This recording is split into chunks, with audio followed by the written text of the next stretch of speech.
Yes. Thank you, my lord. Brigadier, Yes, morning. They say somebody is missing. Mr. Ramsipila, my lord. Yeah, where is he? Maybe we can just call him. Hello? Maybe we can just call him, my lord. Oh, he's around. Maybe we need to call him to find out, my lord. Just a minute.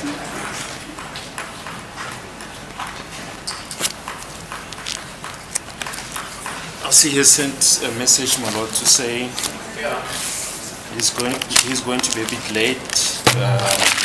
Says he had to take a detour due to traffic issues on the M1, but he didn't say what time. What is the estimated time that he might be here? There's an accident. There's a truck which overturns just when you go to the off-ramp of Eufis Road. Oh, But there's just curiosity value which is delaying the traffic because the road is still open. oh, yeah. Everybody slows down to watch. Yeah, so the guys just want to wonder, but that's okay.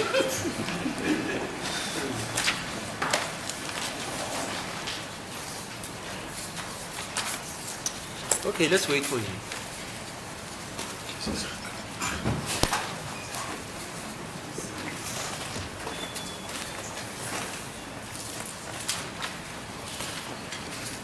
Thank you, my lord. I've received a feedback from Advocate Mnisi. He says, you know, he is on his way, few blocks away from court, but we can start. Mr. Mnisi will stand in for him. We can? Start. He says we can start. We can start, yes. He has asked Mr. And then Mnisi Mr. to Mnisi will stand. stand in for him. Yes, my lord. Yeah, put it on record, you, Mr. Mnisi, because you are the conveyor of the news. This is the court, madam. I've just managed to talk to Mr. Ramsipila, who is informing me that it's just a block or two away from the court. In the meantime, we can proceed. I'll stand in for him, madam. Okay. That is the agreement between me and him. Thank you, madam. Ngomntanzi uyise kaMsipila akekho kodwa ke baqeda umshayelo ocingo manje uthi singaqhubeka ke ubaba uMnisi uzobe emmela ke ngalesikhathi engekafiki. Okay.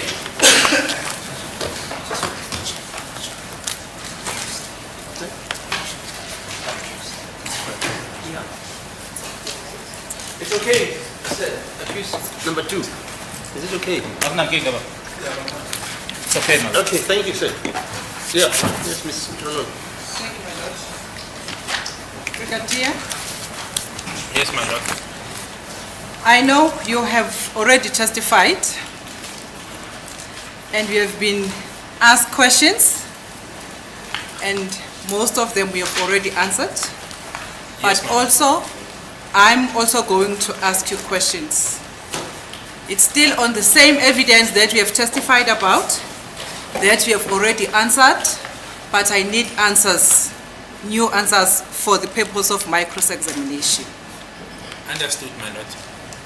Ngiyazi ke brigadier ukuthi ke usothulula ubufakazi usubuziwe ke imibuzo uphendulileke kodwa nami ngizokubuza ke kona ke lokho uthula ubufakazi ngabo ke nami ke ngifuna impendulo ke kumibuzo engizoyihloma. So I will be putting questions, Brigadier, and you will be answering, not vice versa. You're not asking me, you're answering, and then I'm putting questions. Mina kozobuza uyaphendula ke wena kusukuthi wena ke obuzayo mina ngiphendula. Understood, my lord. But where I don't understand the question, I may ask clarity, because then otherwise I will give the wrong answer, my lord. Ngiyezwa kodwa ke la umbuzo engawuzwa khona ke ngizobuza ke ukuthi ke nginganikisike ngempendulo engasiyona. No problem. And also I will ask in your answers that you be brief, because the more you continue and continue, I get confused. So I don't want to get confused as I'm standing here. If you can just be straight to the answer.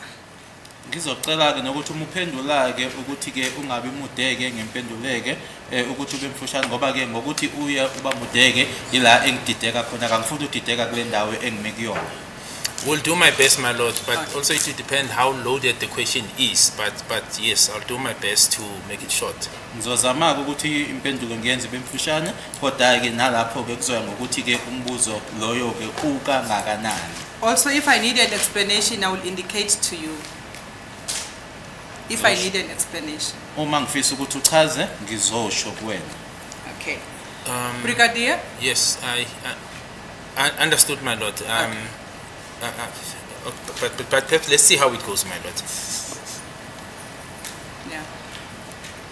Brigadier, I understand you testified a year ago, which was last year, October, November, Yes, in a on trial the- within a trial. Yes, correct, my lord. Ngiyazi ukuthi uthulile ngobufakazi bakho ke trial kunyaka ondluleke ngo-October ngoNovember yebo kuyiqiniso. And also that you have placed on record your skills and qualifications, Mr. Brigadier Gininda. Yes, I did, my lord. Okay. Nokuthi ke uyitshelileke lenkantolo ngekhono lakho ke kanye futhi ke nama qualifications onawo yebo kuyiqiniso. And at that time, when you placed those qualifications and skills on record, it was at the time when you were testifying in a trial within a trial. Correct, my lord. Yes. Futhi ke ngenkathi ukusho ukuchazela inkantolo ke ngako ke lokho kwakunesikhathi ke wethula ke ngobufakazi ke kuyona ke trial yebo kuyiqiniso. Yes, but also on the main trial, my lord, the state advocate, this advocate Baloyi, took me through the record of the qualification and skills that I have for me to confirm, and I've confirmed such on this main trial. Nangenkathi ke sesibuyela ke manje kulona ke kudaba ke kwitrial ke uphindile ke umshushisi futhi ke wakhuluma ngawo ke ama qualifications la uqinisekisa ke nje lokho. Okay, no problem.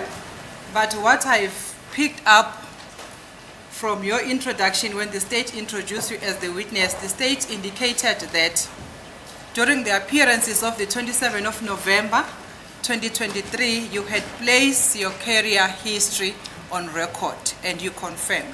Is that correct? Yes, the career history, that's correct, my lord. Kodwa ke uma ke umshushisi seqala ke manje ukuthi ke kakholele kubufakazi ushilo ukuthi kubufakazi bange 27 November 2023 ila owachaza khona ke isipiliono naso ke kanye futhi nama qualifications yebo kuyiqiniso. And then he moved on. Correct, my lord. Okay. So for the purpose of my cross-examination today, I will ask you, Brigadier, please forgive me if I confuse Colonel and Brigadier. I don't mean to offend you, it's just that sometimes I'm not sure, it will be a slip of a tongue. Understood, my lord. Thank you. Brigadier, from the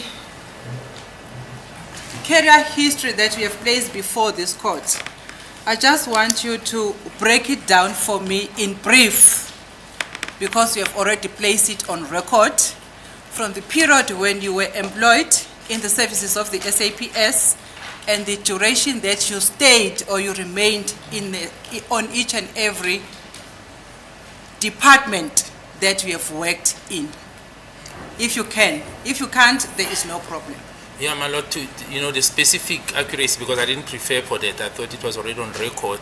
I can summarize, but to give specific period to say I remained on this unit for this long, I think there will be difficulty, my lord. But I can indicate that at first, after the college, I was attached to a specialized unit. Thereafter, I do recall that then I also worked under the... When you were at the specialized unit, in which rank were you in? I think just after college, my lord. From just after college, so that rank will be the first rank, the constable. Will be? Constable. Constable, no, thank Yes. you. Uma ngizozama ukuthi ngikufinyezeke lokho ngoba ke bengakulungiselelanga ke lokhu bengicabanga ukuthi ke into bese ilana phambi kwenkantolo ke kodwa ke umuva kokuthi ngiphumeleke e-college ngafakwa ke ngaphansi noma ngasebenza ke ngaphansi bakubiza ngokuthi ke i-specialized unit irank ke lapho irank yokuqala ke emaphoyiseni kwaku-constable. And I think that was the case when I became a sergeant, my lord. I'm trying to sum up here, as I said, the timing and the date might be not accurate. If you can't recall, Colonel, don't worry. You can just say when I was a sergeant, I don't recall the department or the unit. All right, so that yes. we can move on. Yes, so when I was a sergeant, I think I was still with the specialized unit. Then thereafter, my lord, I was with the anti-hijacking unit. That was a detective unit that was dealing with anti-hijackings in the East Rand, that I recall. Ngisekusajenike ngangise ngaphansi kwayo ke le unit lena ekuyi specialized unit kunesikhathi ke la khona ke ngase ngidlulela ke ngiya ke kwi anti hijacking unit East Rand. Was it under detective? Yes, the anti-hijacking unit was it was a detective division. So it was the first time when I had exposure to the detective environment. Yona ke ingaphansi ke kwe unit yama detectives kwakuqala ke manje lapho esengisebenza ke ngaphansi kwawo ke ama detectives. This would be, I think, my lord, around 2003, if I recall correctly, around that period, more or less. Uma ngikhumbula kahle ke lokho kwakungo 2003. Thereafter, my lord, then I was moved to Brixton VIS, which is a vehicle identification division. It was situated at Brixton in Johannesburg. So it's VIS. VIS, yes. Emuva kwalokho ke ngase ngiya ke eBrixton VIS kwaku iBrixton yona ke iphathelene nomsebenzi ophathelene nazo imoto iseBrixton Johannesburg. Still an investigation unit, my lord. Sengaphansi ke kwe unit lena ke ephenyayo noma ke eseshayo. Thereafter, my lord, I was moved to Johannesburg Organized Crime, the DPSI, in the Johannesburg Stock Exchange. Emuva kwalokho ngase ngisiwa ke eJohannesburg Organized Crime ngaphansi kwayo ke DPCI Stock Exchange. Then, my lord, I was there. What was your rank there, if you recall? I think I was a warrant officer, my lord, an inspector, a warrant officer around that time. Ngicabanga ukuthi ke ngaki warrant officer, inspector ngaleso sikhathi leso. Thereafter, my lord, I was moved to Johannesburg VIS, which is situated in Ayrton, in around Boyson's area. Ngase ngisiwa ke eJohannesburg VIS yona ke ese Ayrton. Still under investigations, my lord. Nalapho ke sengaphansi kophenyo. Thereafter, my lord, I was promoted, I think it was around 2009, to the captain's rank under Vereeniging investigation unit, the vehicle investigations unit in Vereeniging at the Val. Okay. So 2009 to captain. 2009, yeah. Vereeniging. Yes. Emuva kwalokho ngase ngikhushulwa ke ngesikhundla ke ukuba ucaptain kwango 2009 eVereeniging. Then my recollection, my lord, then I was moved back. I was then moved to the provincial detectives in Gauteng to run some investigations there, my lord.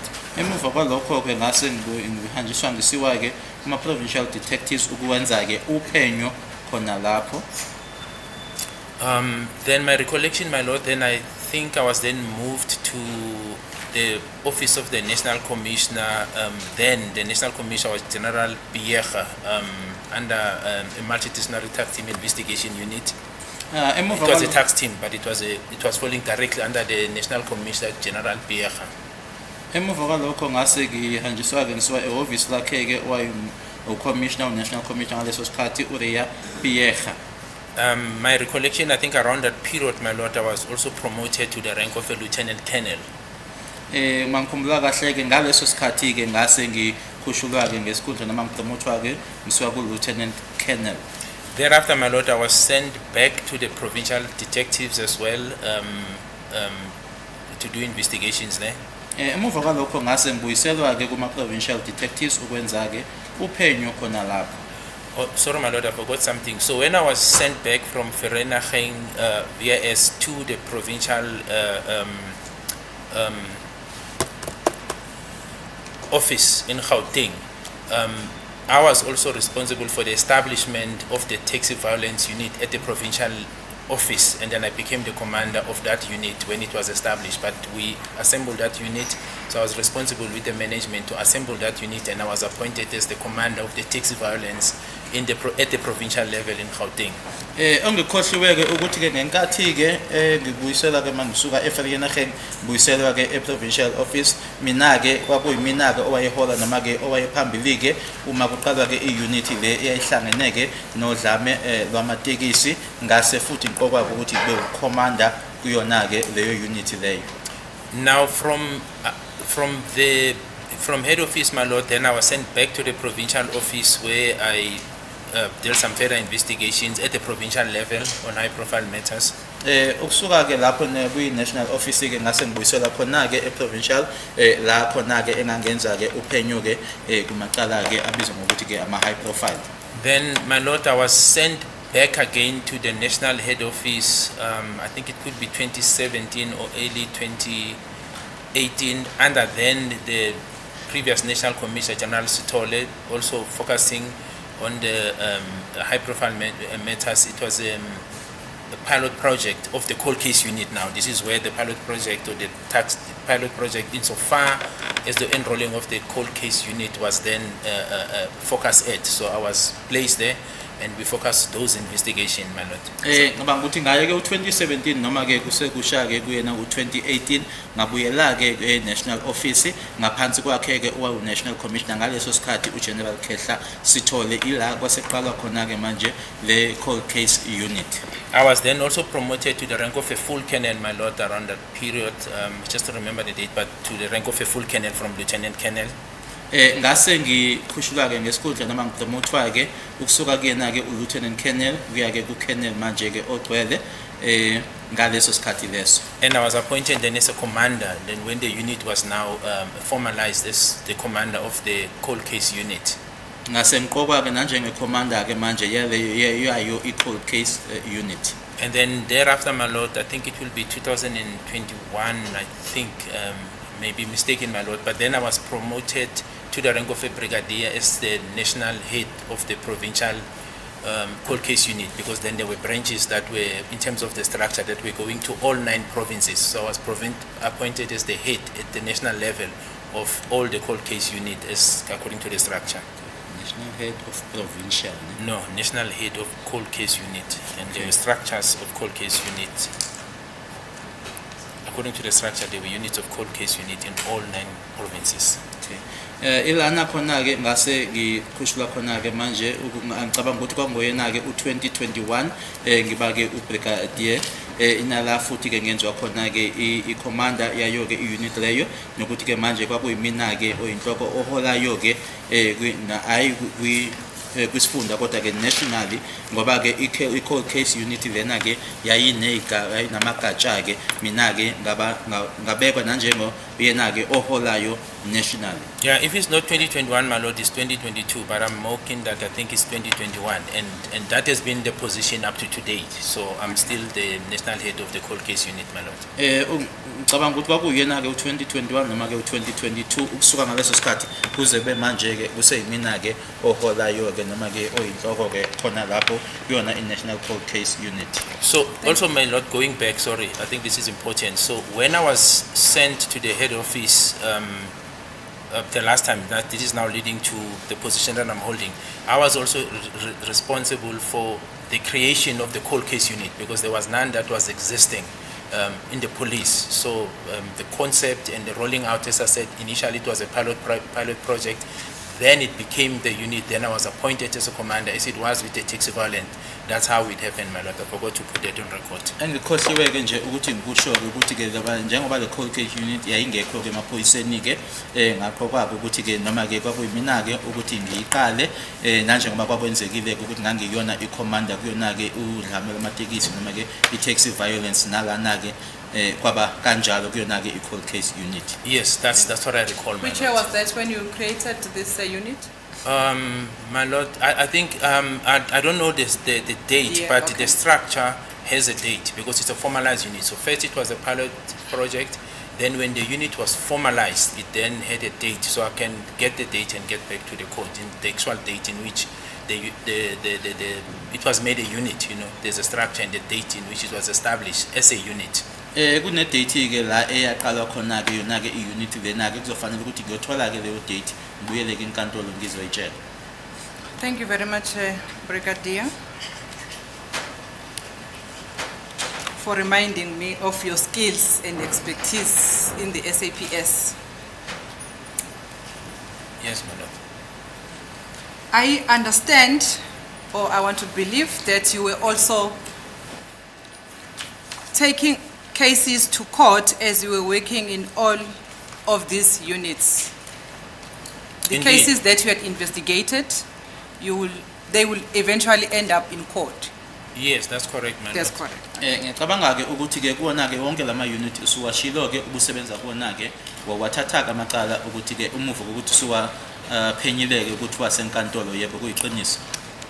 And you will be taking witnesses to court and inform them what to do when they are in court. No, not necessarily. My role will be perhaps at the request of the NPA to bring the witnesses for consultation, and then the state prosecutor will then guide them in terms of what will be led. But yes, there will be instances where I would have to pick up the witnesses from point A to court for consultation and also during the court proceedings. If, for example, it's those witnesses who don't have transport, or if the situation in a matter that we're investigating was posing some threat, where we needed to give security, then in those instances, yes, I will be involved. But other than that, witnesses will come to court on their own, consult, and will meet there and then go back in cases where there were no difficulties in terms of safety, my lord. Ngicabanga ukuthi ke wawukuthi ke ulando ofakazi ke ubusubatshela ukuthi yini kufanele bayenzeke enkantolo. Cha, akukanjalo ke ukuthi kwakuba uma ngabe umshushisi ecela ke ngihambe ngiyolanda ofakazi ngibalethe enkantolo ke nokuthi mhlawumbe ufakazi kufanele ke ahanjiswe ofakazi ke la kutholakala khona ukuthi ufakazi ke akanayo imoto noma ke okungamletha ke enkantolo noma la khona ofakazi bonakala ke ukuthi ke mhlawumbe impilo yabo ke isengcupheni ukuthi ke bathole ukuvikeleka. Okay, thank you, Brigadier. In cases of murder, wherein they are deceased family, will you normally go and inform them of the proceedings? Would you normally go and inform them if the matter is going to High Court for trial or for whatever reasons? Will you update the family with such information? Yes, we will absolutely do, my lord. Yebo kwenza ke lokho ukuthi ke la kunamaqala ke la uthola ukuthi kumuntu ke oshonile khona ke ukuthi sihambe siye emndenini ke siutshela umndeni ukuthi kwenzekani noma mhlawumbe icala lizoya enkantolo ephakeme noma liyakuphi.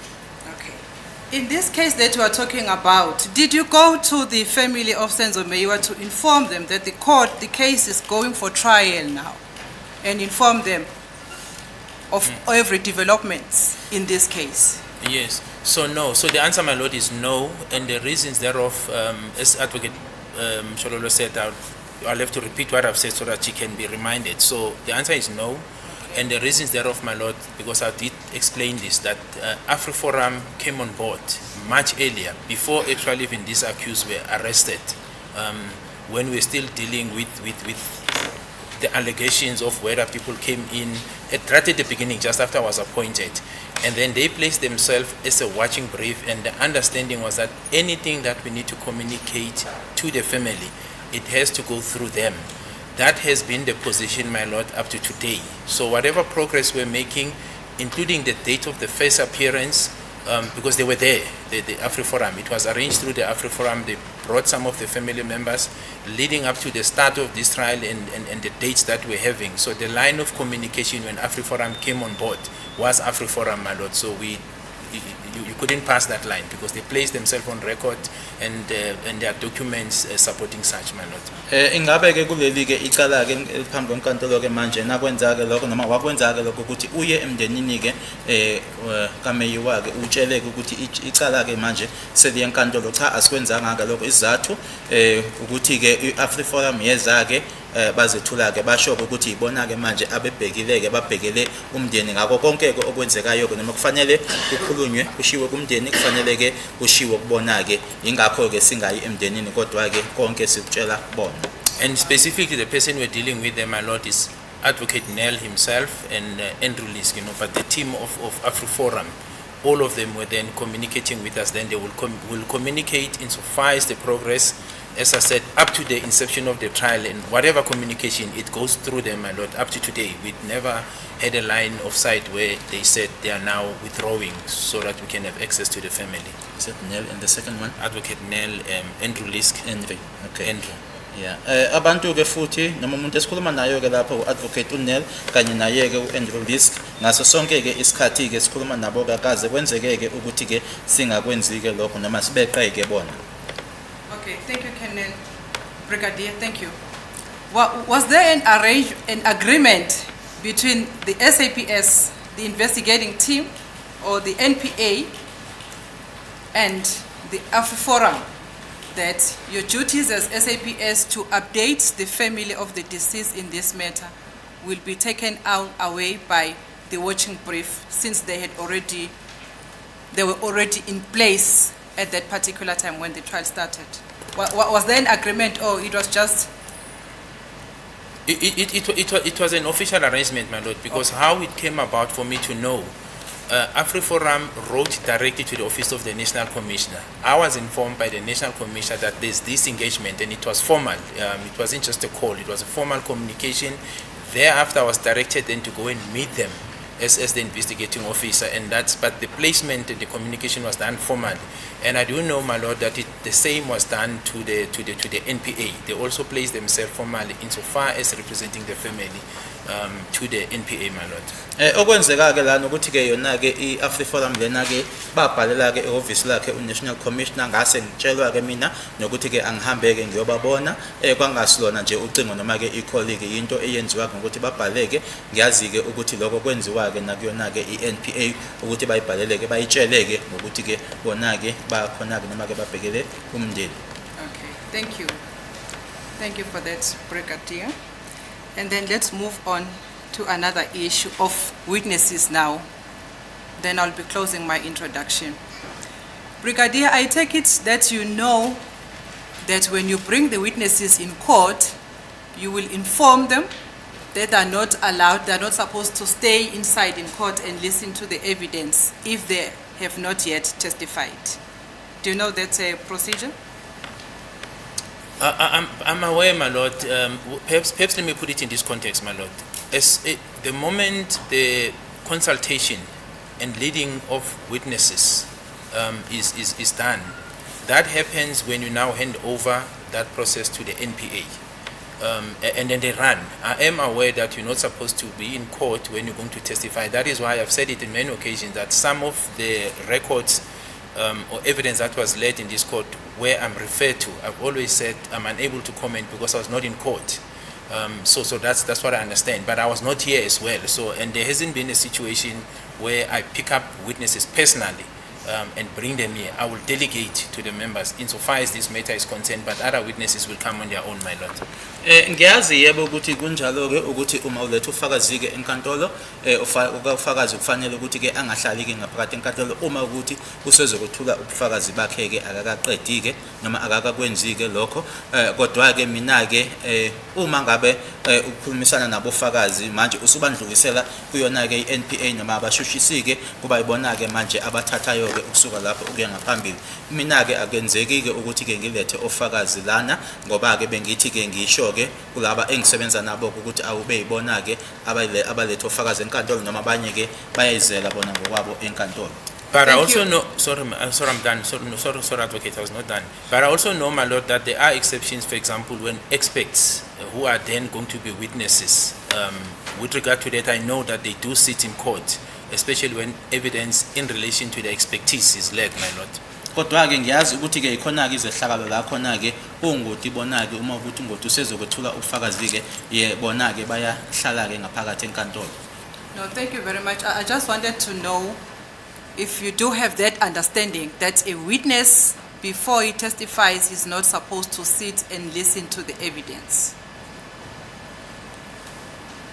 Like I said, my lord, in certain exceptions, my lord, I know that, like I'm saying, experts, but generally that's my understanding. But it also should be noted, my lord, that some witnesses are laymen, are lay people, you know, in terms of the law. So unless they are told, they will not know to do. And I'm not referring to anyone in specific, but I'm saying it's not the same as when you deal with a person who is a police officer or a prosecutor or an attorney, for example, who is well equipped with the proceedings of the court in relation to someone who's just a lay person and no knowledge of the law. That person, unless he's directed to say sit here, do not sit here, he will not know what to do. Yebo ngiyakwazi ke lokho nanjengoba bese ngishilo ukuthi khona ke la khona ke izehlakalo ongoti bona ke bahlalayo ke kodwa ke abanye ke ofakazi ke akusibona ke abantu abakwazi umthetho abangeke bakwazi lokho ngaphandle kokuthi ke batshelwe ke ukuthi abangakwenzi lokho kodwa ke akufani nomuntu oyiphoyisa umshushisi umshushisi nommeli bona-ke abaziyo-ke ukuthi enkantolo kusebenzeka kanjani. But in this case, maybe to be specific, Brigadier, I'm referring to yourself as a senior police officer and who is also busy with studies of a law degree, if I'm correct. Yes, no, you're absolutely correct. Yes, if it's me, my lord, yes, I will know what to do, my lord. Kodwa lana ke ngikhuluma ngawe-ke oyiphoyisa-ke eliwumkantshubomvu futhi-ke umuntu-ke uma ngeziphutha-ke ofundela ezomthetho, yebo uma kuthi ukhuluma ngami-ke yebo ngiyazi ukuthi kufanele ngenzeni. So it means a witness of your caliber is cannot be expected to sit in court and listen to the evidence. So in order for him to be able to answer questions at the time when he testifies. Is that correct? Well, I can refer to myself, my lord, that I wouldn't do that. But I think circumstances differ, as I've said. But personally, yes, and hence I was not in this court when evidence was led, my lord. Yebo uma ukhuluma ngami-ke ngiyazi-ke mina-ke ngeke ngikwenzeke lotho kodwa-ke izehlakalo ziyehluka-ke kodwa mingakho-ke mingingekho-ke mina ngaphakathi enkantolo uma bekuthula ubufakazi. Thank you very much. Let's start now, Brigadier, in our cross-examination.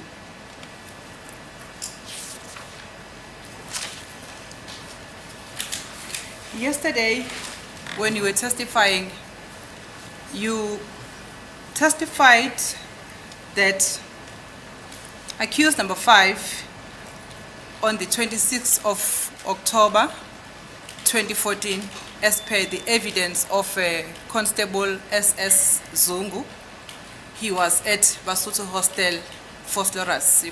You remember that portion of evidence?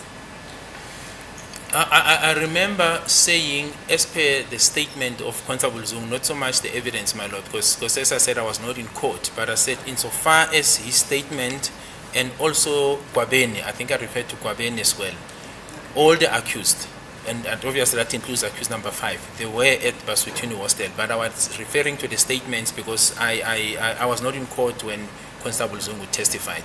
Ubufakazi bakho-ke obuthululeke enkantolo ushilo ukuthi ngokobufakazi bakhe-ke uConstable Zungu umsolwa wesihlanu ngazo i-26 ka-October 2014 wayeseba-Basotho Hostel eVosloorus. Engikhumbulayo-ke mina ngishilo ukuthi-ke ngokwesitatimende sakhe-ke uConstable Zungu nayi ubufakazi bakhe ngoba-ke bengekho ngaphakathi enkantolo ukuthi bonke abasolwa bafaka phakathi-ke naye-ke umsolwa wesihlanu babe lapho.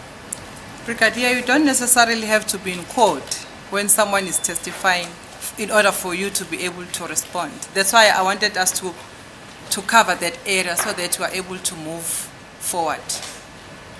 Do you understand? I understand, my lord, but the difficulty is if I'm asked to comment about what a person said in court and I was not in court, it's a difficulty. That's why I referred to what I could see in terms of the statement. And what is contained in the statement, because then I can indicate if the question arises, but where is it contained? But if now I have to confirm that someone in court said something which I'm not privy to, if the question arises from counsel to say, show us on the record where this person said this, how will I be able to indicate that, my lord? That's the difficulty. Ubunzima-ke enginabo-ke ukuthi-ke uma mhlampe-ke ummeli ezothi-ke isibonise noma sitshengiseke kwirekhodi-ke ukuthi lo muntu noma lo fakazi ukusho kuphi-ke nendawo lokhu angeke ngikwenzeke ingakho-ke mina-ke ngithi-ke kwi-statement sakhe uthi ngoba-ke bengingekho enkantolo uma umuntu lo uthula ubufakazi. Okay. Let's move on, Brigadier. I take it that you know the procedure and you know what you should be doing. Where I was referring to the statements, 2 statements that you referred to yesterday. The one is for Yolanda Muweng, and another one is for Chupia Christopher Matou. You remember those 2 statements? Yes, I do remember those, yes, my lord. Uyakhumbula-ke le statement ezimbili okhulume ngazo Yolanda Muweng kanye noMatou? Yebo ngiyayikhumbula. Did I hear you correctly yesterday when you said you got the information that accused number 5, sorry my lord, accused number 5 used to hire cars in the previous years? You just correct me there. Yes. Yeah. So, no. So what I said, my lord, is that in the statement specific of, because I referred to it of Kwabeni, he made an indication that the vehicle, according to his observation, that was used by accused 5, this is now on the day of the incident, was possibly a hired car. This is according to the statement, because it had a tag or something to the effect of VIS. That's how we described it. And But you never said that yesterday. I think I would have said it. She said that. I'm sorry, Brigadier Gininda did say that. Said it had something that looked like a permit on the windscreen. Thank you, my lord. Yes, proceed, Brigadier. Then I said, so that's how it came about, my lord, and that is why now the investigation, insofar as trying to establish whether indeed accused 5 was utilizing a hired motor vehicle, then started, and that led us now to the statement that Advocate Mchololo is referring me to, because that's when I said, my lord, that the company, this Bunokwana Shuttle Services, was liquidated. So we struggled to find those old directors and also the record. Then eventually we found the lady who gave an affidavit based on what you could find, even though it was not relevant insofar as the date we're looking for, to say, indeed I can find that the person you're searching for did hire a car at a certain stage. But insofar as the records of 2014, the dates that I was looking for of October, as to whether he hired a car or not, she was unable to find it, because she says she's still searching and she will revert back to us once she has exhausted all the search. It's contained in a statement, my lord, and that is still the position. Ushilo ke kubufakazi bakho ke ukuthi ke umsolwa ke number 5 waye vame ukuthi ke kwiminyaka endlule ukuthi ahambe ke aye la kuhayela khona ke ngeimoto ahayela imoto. Yebo bengishilo ukuthi kwi statement sakhe ke ugwabeni ukushilo ke lokho ukuthi ngelanga ke lesigameko ke imoto ayehamba ngayo umsolwa wesihlanu kwakuyimoto ke ashilo ukuthi kwakuyi hired, ngoba ke ushilo ukuthi ke kwakunalo mbhalo owawukhona ke esicabheni noma kuyona ke imoto kwakubhalwe uVIS. Ingakho ke sengishilo ukuthi manje ke sihamba ikona. Sorry. Okay, but it's fine. Okay. Lokho ke kuholele ekuthini ke manje uphenyo ke lesihambiseke lesise kuyona ke icompany noma ke inkampani leyo ekwakuyiyona ke eyenza lo msebenzi ke kwatholakala ukuthi icompany leyo ayisekho ke. Ingakho ke umama lona ke esimtholile ke noma ke istatement lesakhuluma ngaso ke advocate sisho ke ukuthi basezobheka ke ngoba ama record aleso sikhathi abanawo. Thank you, Brigadier. Can you take us through that statement that you referred this court to yesterday, which is A342? The ones that you have just made copies for me. Yes, I have it in front of me, my lord. That statement, Of Yolanda Muweng. yes, Yolanda Muweng. Yes. I think we have already placed the basis under which this statement was obtained. Am I correct? That is correct, my lord. Ukusushilo ukuthi statement lesi sathathwa kanjani? Yebo. Do you know perhaps who took down the statement? I think it could be one of my members, my lord. Let me just see. One of the investigating team in this Yes, case? yes, my lord. One of my team. I think it's Mukwena, but it's one of us, my lord. It's one of my members, the investigation Omunye ke team. woza kwethu ithimba eliphenya ngicabanga ukuthi ke umukwena ke ukuyena wabhala statement. And who had requested Muweng to make this statement? It is me, my lord.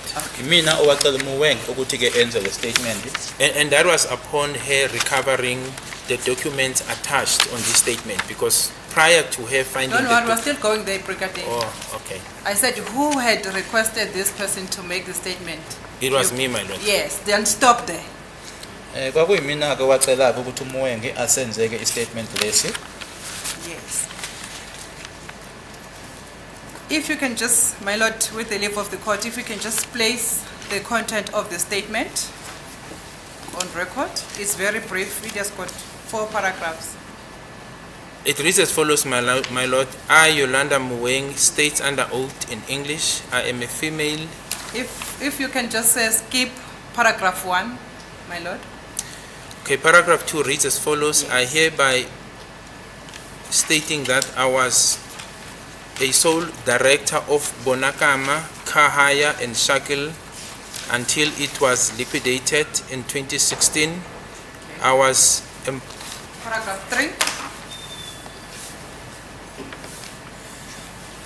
I was confronted by Warrant Officer Mukwena from ACPS on 01/03/2024, inquiring about one of my company vehicles, which is a silver Polo Vivo, registration CT491ZGP.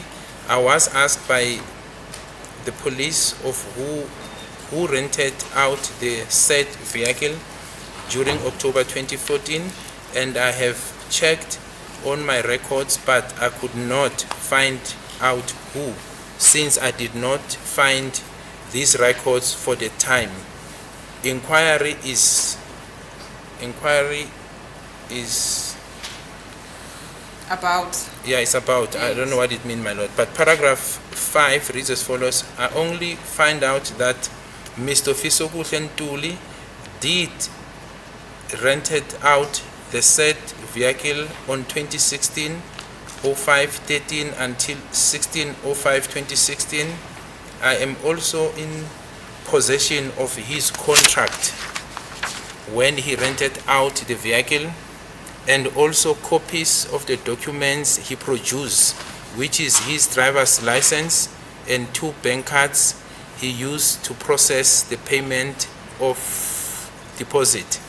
As per the records of 2014, I will go back and look for them.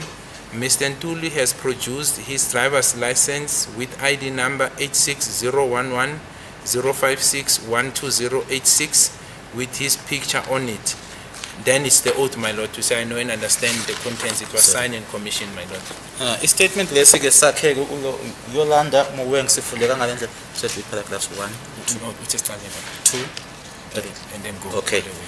Ufundeka uma uqala ke na ke paragraph 2 ngiyakusho ke ukuthi ke kwakuyimina ke owayebulawuli ke noma ke i-director yebanakuma ecar hire kanye ne-shuttle kwaze kwayisikhathi ke la inkampani lena ingasaqhubeki ke ngo-26 noma ivalwa ke ngo-2016 kweza kumina ke warrant officer Mukwena obuya emaphoyiseni nge-1 May 2024 ezobuza ke ukuthi ke enye yeyimoto ke zenkampani ke eyayikwakuyi-Polo eyayisilver ne-registration ewu-CT79 YZGP. Ngacelwa ke amaphoyisa ukuthi kwakuwubani ke oweza ke ezorente noma ezothatha ke yona le moto ngo-October ka-2024. Ngabheka ke kuma record noma ke incwadi ke kodwa ke angitholanga ke ukuthi ubani, nanjengoba ke ama record noma ke incwadi lezo ke zangaleso sikhathi ke ekwakubuzwa ngazo ngingazange ngiyithole. Ngitholile ke ukuthi uMr Fisokuhle Ntuli imoto lena ke wayiqasha ke noma ke wayihire ke ngo-2016 nge-13 zika May kwaze kwayofica ke nge-16 zika May 2016. Ngangiphethe ke futhi ke nenkontileka leyo ngesikhathi ke ezokhipha noma ke ezoyithatha ke imoto leyo kanye ke namakhophi ke ama-documents awakhipha ke kwakuyi driver's license yakhe kanye futhi ke namakhadi amabili asebhange wasebenzisa lawo awasebenzisa ke ukuthi ke akhiphe ke i-deposit. Ama record wona ke ka-2015 ngizobuye 2014, my apologies, ngizohamba ke ngiyowabheka uMr Ntuli ke wakhipha i-driver's license yakhe kanye ne-ID number useyifundile ke ubrigadier ID number enesithombe sakhe kuyona. thank you, Brigadier. Brigadier, I'm going to put certain questions to you regarding this, but the questions that I'm going to put, I'm not asking them because I'm saying you were present when this statement was made. Do you understand? I understand, my lord. Yes. Ngizokubuza ke imibuzo kodwa ke uma ngikubuza yona ngikubuza ngoba ngithi ke wawukhona uma i-statement lesi sasenziwa. I'm just asking your understanding as an investigating officer in this matter. Understood, my lord. Ngikubuza ke nanjengoba kuwena ke omphenyi ke noma umseshi waleli cala. Ngiyakuzwa. As per paragraph 6, which says, as for the records of 2014, I will go back and look for them. Mr. Ntuli has produced his driver's license with ID number A6 with his picture on it. I understand that this statement was taken on the 6th of March 2024. Correct, my lord. Yebo kuyiqinisa ukuthi i-statement lesi sange yi-6 March 2024. After that, were there any follow-ups that were made to check if the records prior to this one can be recovered or not? Yes, there's been extensive follow-up, my lord, but up to today, there hasn't been any success from her insofar as her finding any records, my lord. Yebo emuva kwalokhu-ke kuqhutshekiwe-ke kukhulunyiswana naye-ke kodwa kuze kube manje-ke akakaphumeleliki ekuthini-ke lawo ma-record lawo ka-2014 atholakala.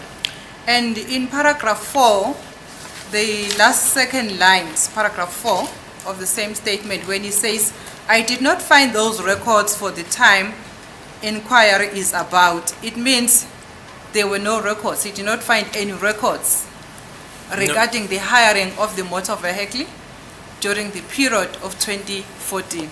No. Do I understand correct?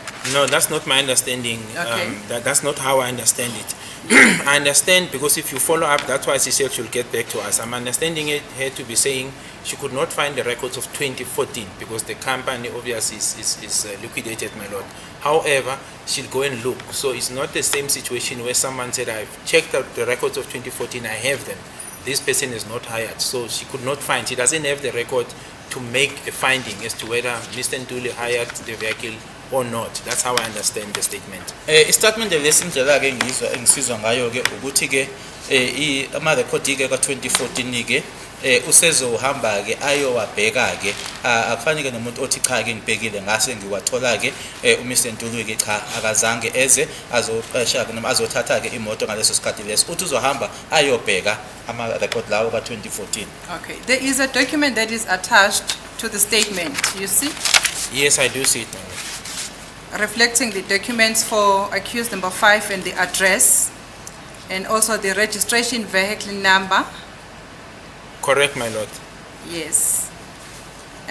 Maybe for the purposes of the record, can you just place on record what is that document if you can read it? I see it's a hire. Well, my lord, according to her statements, she's saying it's a contract. It's a contract. For the hired vehicle. So this is now according to my understanding, it's a contract that she was able to receive, and it will contain the issue of the hirer, which is, according to the document, is accused number 5, the vehicle as well as the monies involved. And she referred, and she also referred to the copies of the ID driver's license, which are attached in this contract, my lord. Ngokwa statement-ke i-document lena-ke inkontileka-ke noma-ke isivumelwano-ke esasiphakathi kwakhe naye-ke noma inkampani naye-ke esiyasho-ke sichaza-ke ukuthi ubani-ke oweza-ke ezothatha noma ezolanda imoto imininingwane yakhe kanye nemininingwane yayo imoto. Okay, can I ask you, Colonel, to place on record the registration number of the car reflected in this statement? It's CT79YZ GP, my lord. Lana CT79YZ GP. Make and model? Polo, it says Polo 6 VW. Yes, VW, it says VW, my lord. Itige Polo 6 VW. Okay. Does it say, mentions the color of the motor vehicle? If I can have a minute, my lord, to go through the document. I don't see it.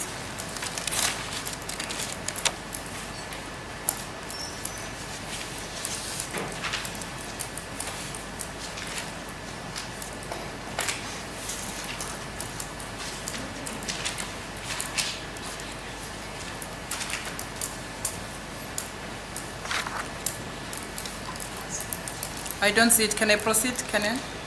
Yeah, I don't see it, but if I do find it, my lord, I'll indicate. But at this moment, I don't see it, my lord. Can you also place on record the date, hire details, date in which this motor vehicle was hired?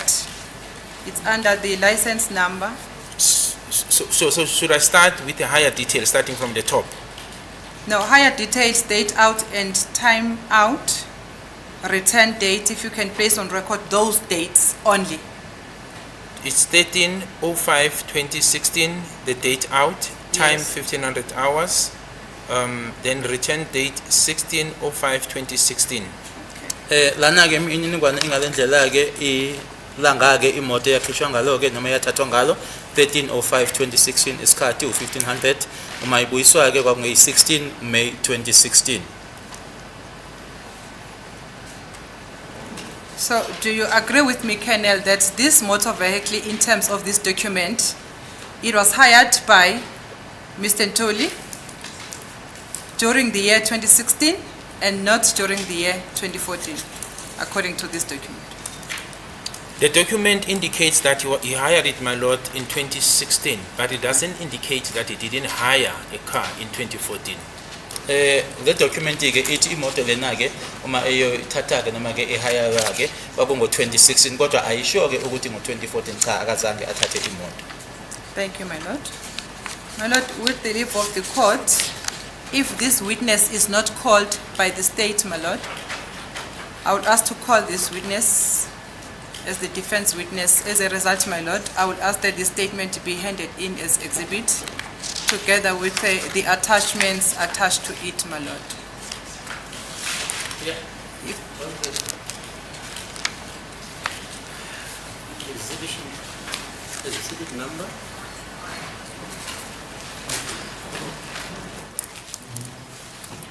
Well, yesterday we went up to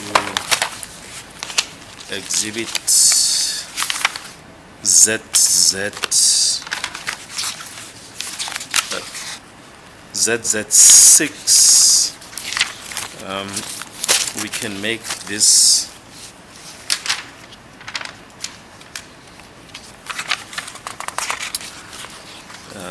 maybe just to keep it together with the document of Brigadier Gininda. We have exhibit C3A. We can make this exhibit C3B. Okay. That's the court business, my lord.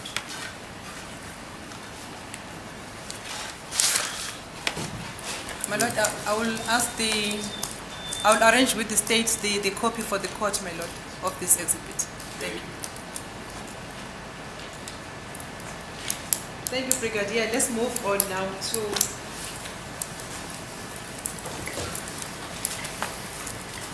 the second statement that you referred to. This court yesterday, mine is marked AAA1 in brackets 2, my lord. Maybe may the state assist me if it was already submitted as an exhibit. It looks like it's marked exhibit AAA1 in brackets 2, my lord. Okay. The small one, this one. Yeah. Yeah. Nice. Oh, he's got it. He's got it.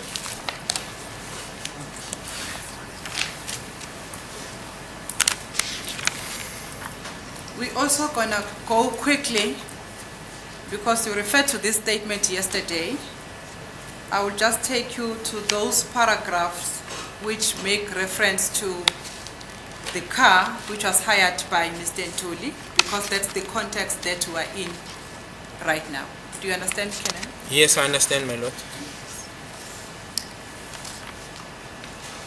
I want to introduce the witness because it's well known to you. It's Miss Chupeya Christopher Matlow. Yes, I do know him, my lord. Yebo ngiyamazi ke ufakazi lona Mr. Matlow. Okay. Can you read for the record, place on record, just paragraph 3?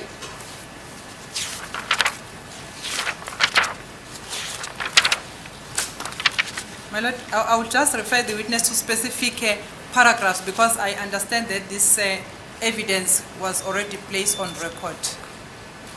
Thank you. I was on duty on Thursday, 18th November 20. It reads as follows, my lord. I was on duty on Thursday, 18th of November 2020, when I received a request letter dated 2020, November the 18th, through the email from the Office of the National Commissioner. I was requested to assist with regards to the investigation on suspect motor vehicle status, including infringement notices as per Phosphorus Case 636 of 10/2014.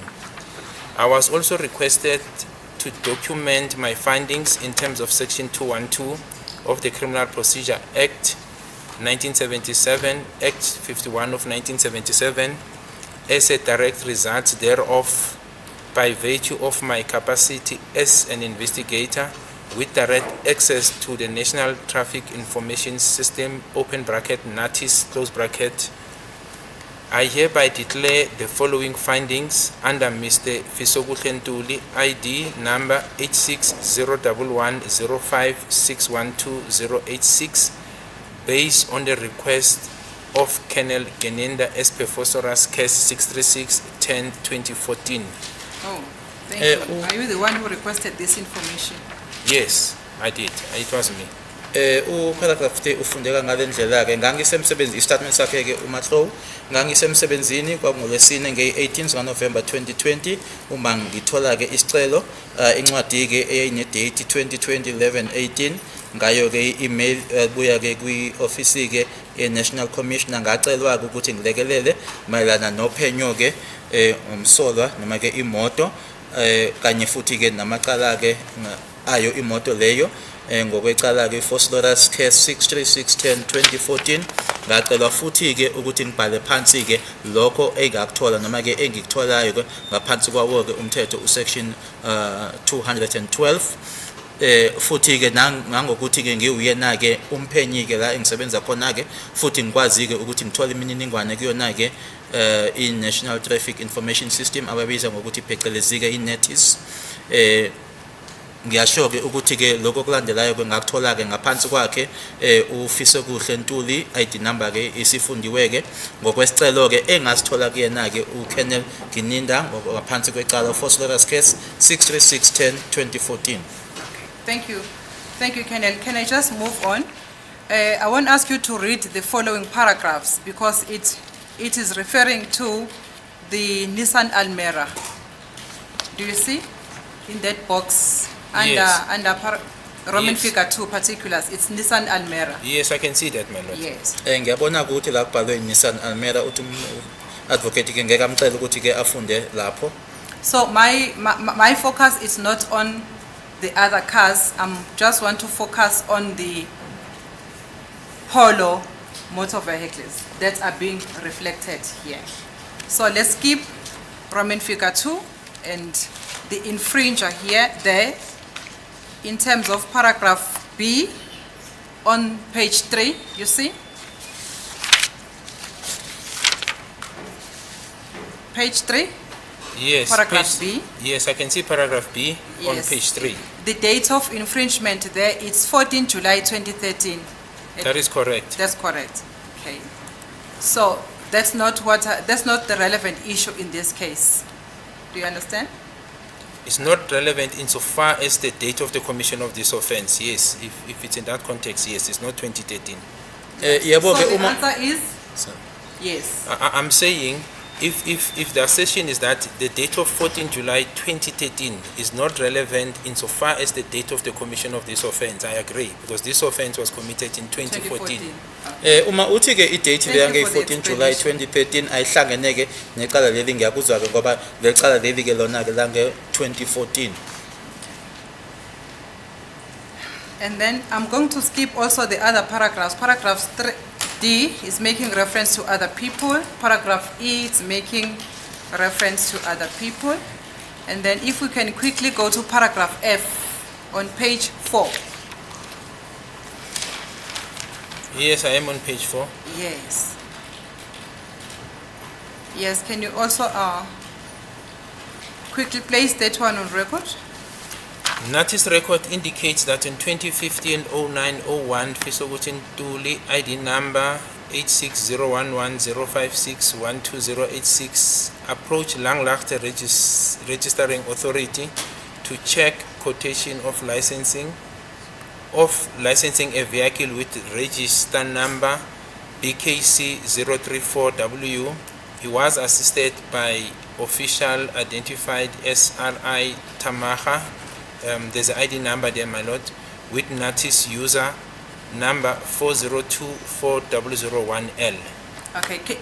Manje ke ama-record ke e-notice asho ke noma adalula ke ukuthi ngo-2015-09-01 Mr. Fisokuhle Ntuli ID number ke ibhaliwe qeda uyifundo brigadier waya ke kwi-registering authority yaselanglaagte ukuyobheka ke i-quotation yokuthi ke kubhaliswe ke noma ke kulayisenswa kwemoto enenumber ye-register u-BKC 034W wasizwa ke lapho osebenzayo khona lapho oku RI Tamaga ne-ID number yakhe ke ibhaliwe lapho nathi user engu 4020401L.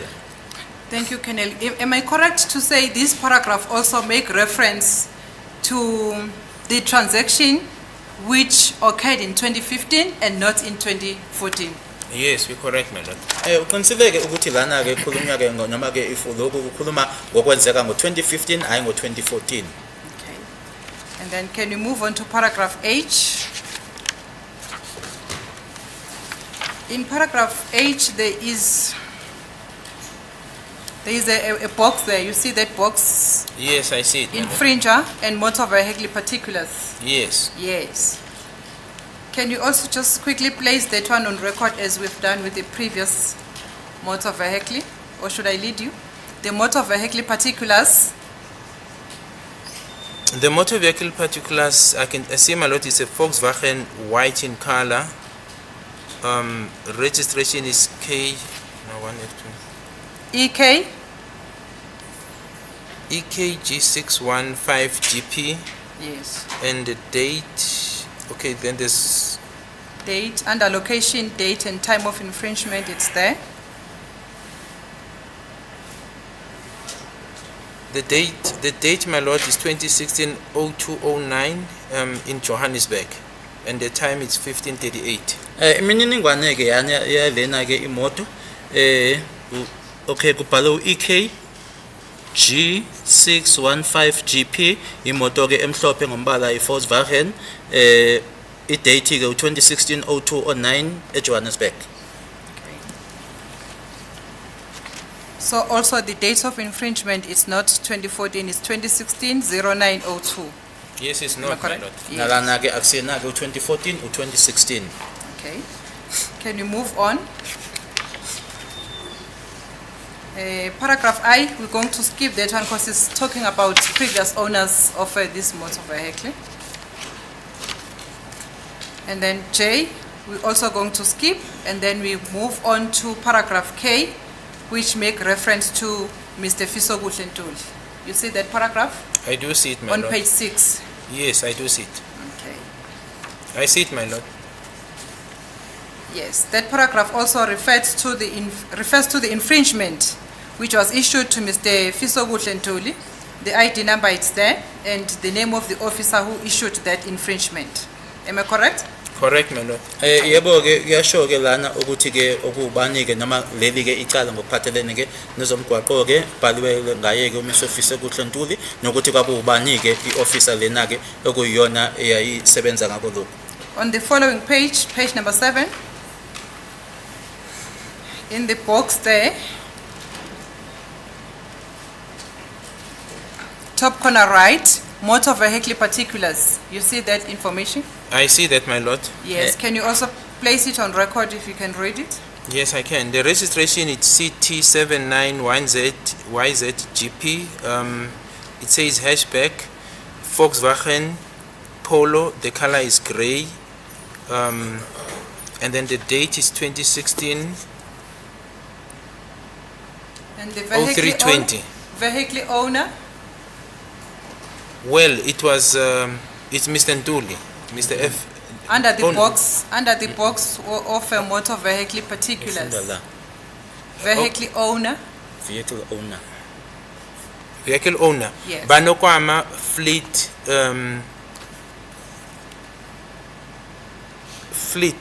then it says ANC, my lord, but there's an Incorporation. address. Yeah. Yes. Lana ke imininingwane yale moto ke wango 2016 20 March i-registration CT79YZGP ibhalwe hatchback i-Volkswagen Polo i-grey ngombala la kubhalwe ngaphansi komnikazi wemoto wase kubhalwa bana kuma fleet. That's the name of the car hire company. Am I correct? That's correct, and it's the same company that Mr. Yolanda made a statement for when she was a director then, my lord. La kubhalwe ngaphansi kona abanikazi bemoto yona ke lenkampani lena ke uYolanda ke abhale statement. Okay. So Let's go down further under location, date, time of infringement. The date there of the infringement, can you place it on record? It's 2016-0320. Ukuthi ke isigameko lesi noma icala leli ke lenzeka nini ke 2016-03-20. Let's move on to the following page, page 8.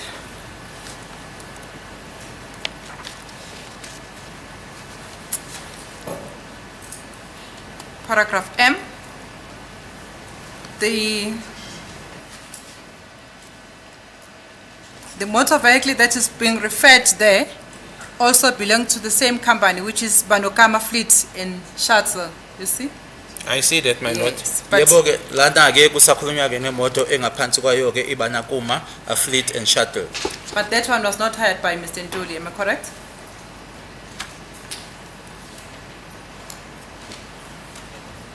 Which one, my lord, when you say that one? Under paragraph M on page 8. You can read it so that we can go together. Read paragraph M. Other date and location where the said vehicle was detected by traffic officers whilst the vehicle was under ownership of Banokama Fleet and Shuttle, Natis business register number, and then is registered as shown as follows. Lana ke kubhalwe ukuthi ke amanye ke ama date kanye futhi ke neindawo la khona ke le moto lena ke eyatholakala ngakhona ke ama traffic officers ngesikhathi ke yayingaphansi kwale nkampani ke iBanakuma Fleet and Shuttle abhaliwe ke la ngenzansi. So that's why I'm saying these infringements are referred to other people and not Mr. Ntuli. No, not necessarily, my lord. Yes. What the author is saying is that they picked up this vehicle. For example, the first date is 2014 October 03.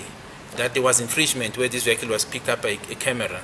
We do not have records as to who hired that vehicle to say it is not accused number 5. So that assertion, it's not supported, my lord, because I don't have. Hang on there.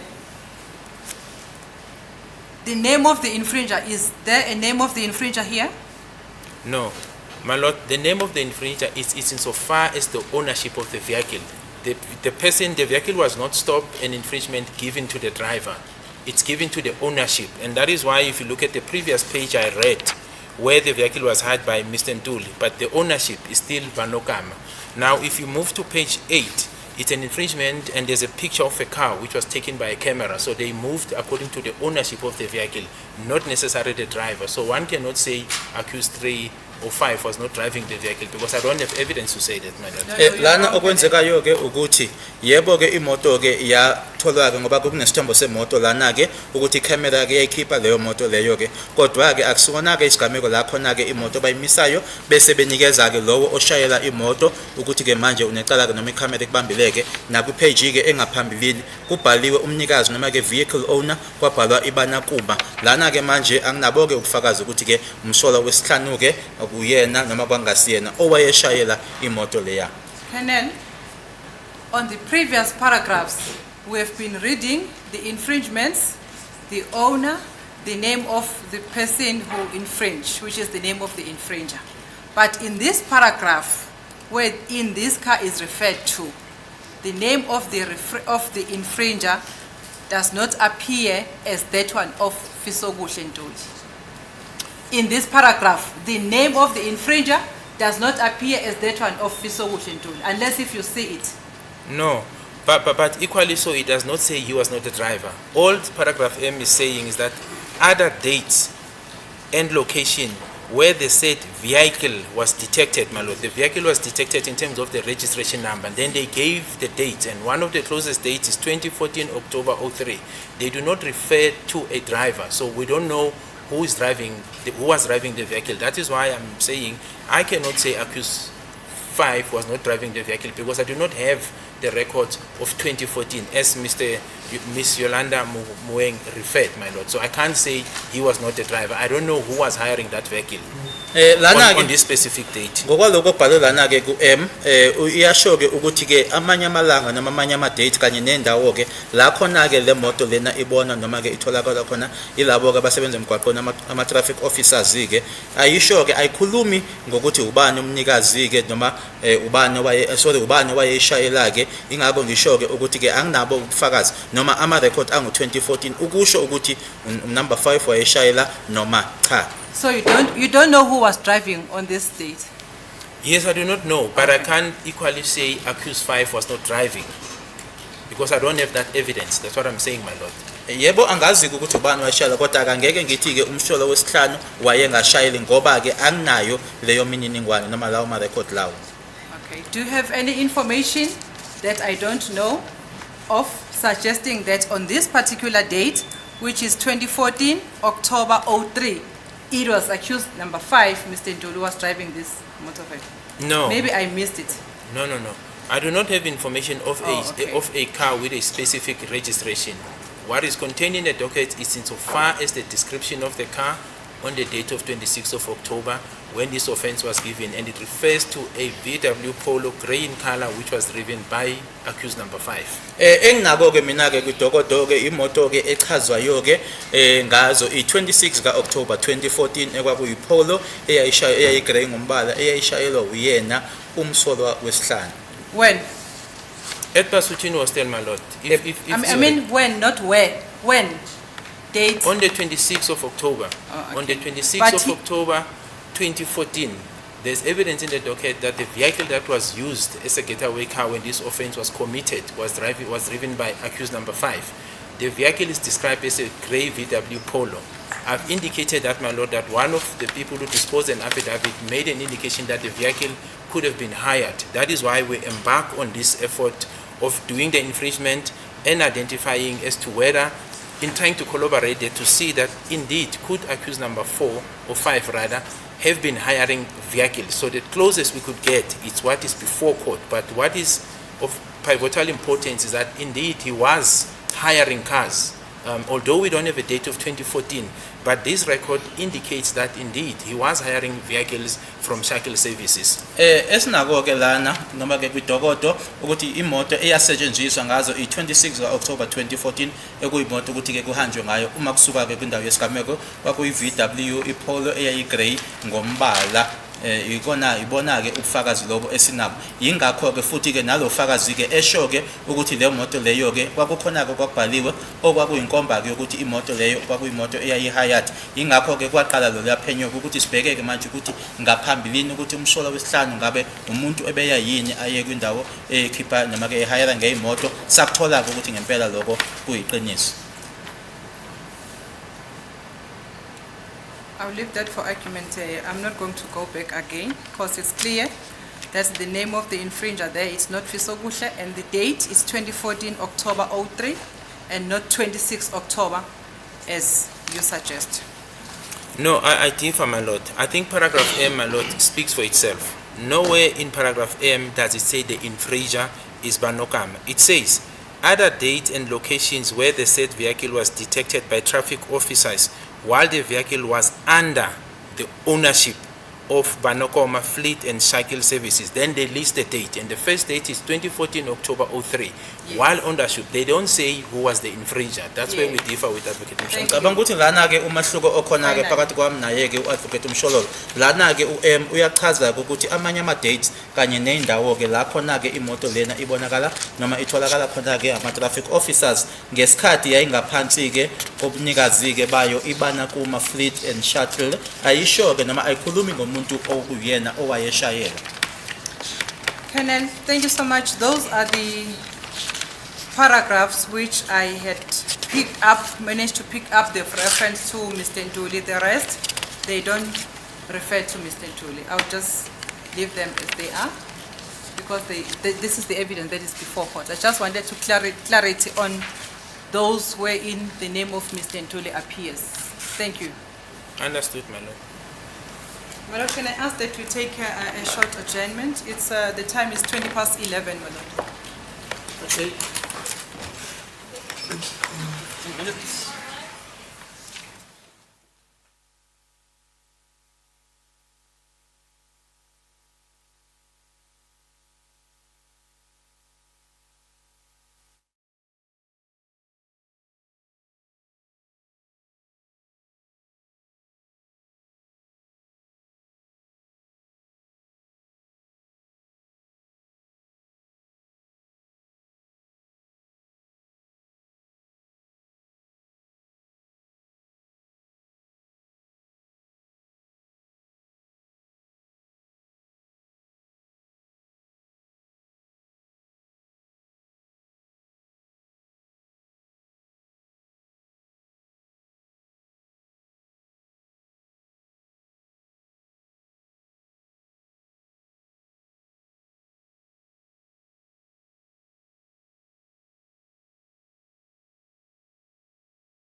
my lord, just before Advocate Msholelo continues, the statement of Ms. Yolande Moeng was initially marked as Exhibit C3B, C3B.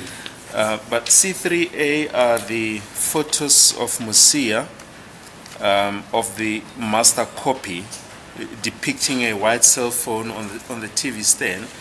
We think that it doesn't belong there. Yeah. We just want to rename it, my lord, to keep Yeah. it together with all the documents that were handed in through Brigadier Gininda. Yeah. Up to now, we have Exhibit ZZ6. These are warning Yeah, statements. ZZ6. Yeah. Yes, so this will be ZZ7, the statement of Ms. Yolanda Moeng. Moeng. We'll just hand up a copy, just, Z7. yes, Okay, Yolanda Moeng. yes, Okay, fine. thank you.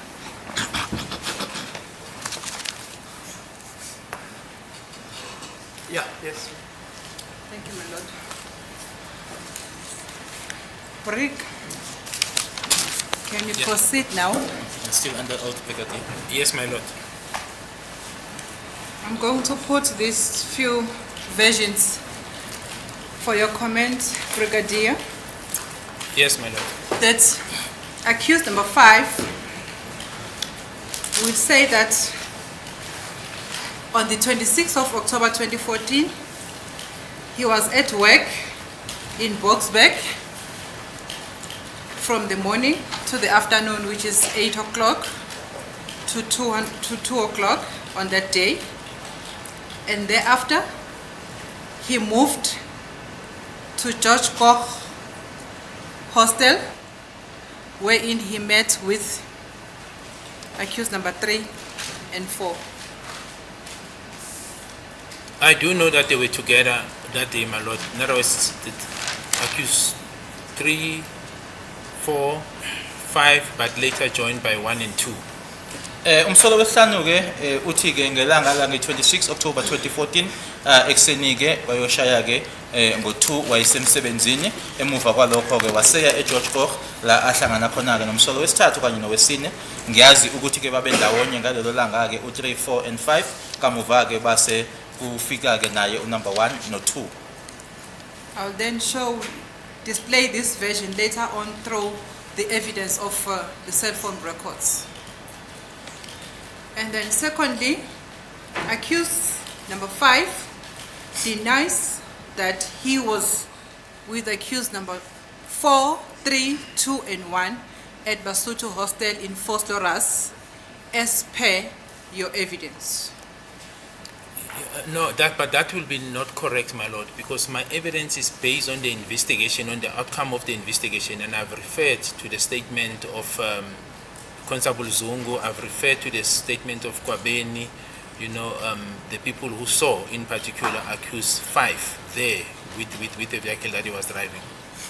Umsolo wesihlanu ke uzothi ke akulona ke iqiniso ukuthi yena ke wayesebasuthu hostel nomsolo wesine owesithathu owesibili kanye nowokuqala kodwa ke lokho ke akusona ke ngazo i26 October 2014 akusona iqiniso ngishilo ke ukuthi ke ubufakazi ke bukhombile noma buyakhomba ke ukuthi ke ngempela ke wayelapho umsolo wesihlanu ebasuthu hostel khulumile ngaye uSifise Gwabeni uZungu kanye naye ke uConstable uZungu.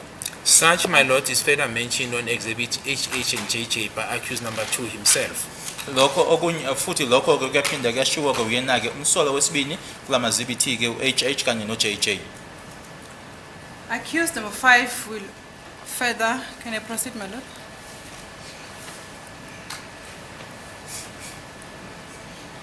Thank you, my lord. Will further tell this court that he never drove a Polo which has been described by yourself on the 26th of October at Basotho Hostel in Vosloorus. Why you say it has been described by himself? Is that the evidence? My lord, That it is described by Brigadier Gininda and not witnesses? Or you are not listening to yourself? No, not really, my lord. The reason why I framed it like that is because the witness referred to the evidence of Constable Zungu. Yeah, but As- that's not his evidence. He says he derives the evidence from statements made by Gwabeni, at least at the Basotho Hostel, and Zungu. Yes. But now you are saying he is describing the fact that your client will deny that he was driving that vehicle, as if he is the one who is saying he was there at Basotho Hostel. He's not saying Or that. maybe, my lord, if I can rephrase Yeah, you have to. say as you were told by That's it. Constable Zungu. Yeah, Thank yeah, you. just so put it properly. Thank you, my lord. So, Should my I lord, the evidences repeat? of... Should I repeat, my lord? Yeah, put it properly. Thank you. Accused number Accused- 5 will deny. Accused number 5 will deny that he drove the Polo vehicle as you have been told by Constable Zungu on the 26th of August 2014 at Basotho Hostel. Yeah, my lord, I don't think that will be true because it's not only Constable Zungu who mentions that. Gwabeni mentions that he was driving that vehicle, and as I said, it is further correlated by or mentioned by accused 2 in exhibit HH and JJ that indeed accused 5 was driving a silver Polo, my lord. Umsolo wesihlanu ke futhi ke uzokuphikisa ke uJackson ke iqiniso ukuthi ke nge26 kaOctober 2014 wayeshayela ke iPolo eyayigrey ngombala ke khona ke eBasotho Hostels nanjengoba usho ukuthi watshelwa uyena ke uGwabeni noma ke uConstable Zungu akusilona ke iqiniso lelo ke ngoba ke yabo kubufakazi bayasho ke noma ubuyasho ukuthi wayeshayela yona kanye futhi naye umsolo wesibili ke kwistatement zakhe uHH noJJ uyakusho ke lokho ukuthi umsolo wesihlanu wayeshayela yona leyo moto. Accused number 5 will also deny that he entered into the bedroom or into the room belonging to Gwabeni at the hostel in the presence of Constable SS Zungu. My lord, that's not true because like I said, in addition to Constable Zungu, you have to look at Gwabeni, what he says in his statement, but also HH and JJ places accused 5 at some meeting room. I'm just not sure whether it's his room or Gwabeni's room, but there was a room that was used prior to the killing of the deceased in this matter. Umsolo wesihlanu aqhubekeke futhi athi yena akazeke angene kwikamera ke lakhe ke uGwabeni la khona ke ekwakuyodingidwa noma ke ekabuyoqoqwa khona ke lokho ke akusilona ke iqiniso kuyashiwo uyena ke uGwabeni kanye naye ke uConstable uZungu angazi nje ukuthi kwakuyikamera lakhe noma kwakuyeka Gwabeni kanye futhi nakusona ke istatement sakhe ke umsolo wesibili ukuthi ngaphambilini kokuthi umufi abulawe wangenwa ke khona lapho kulelo kamera.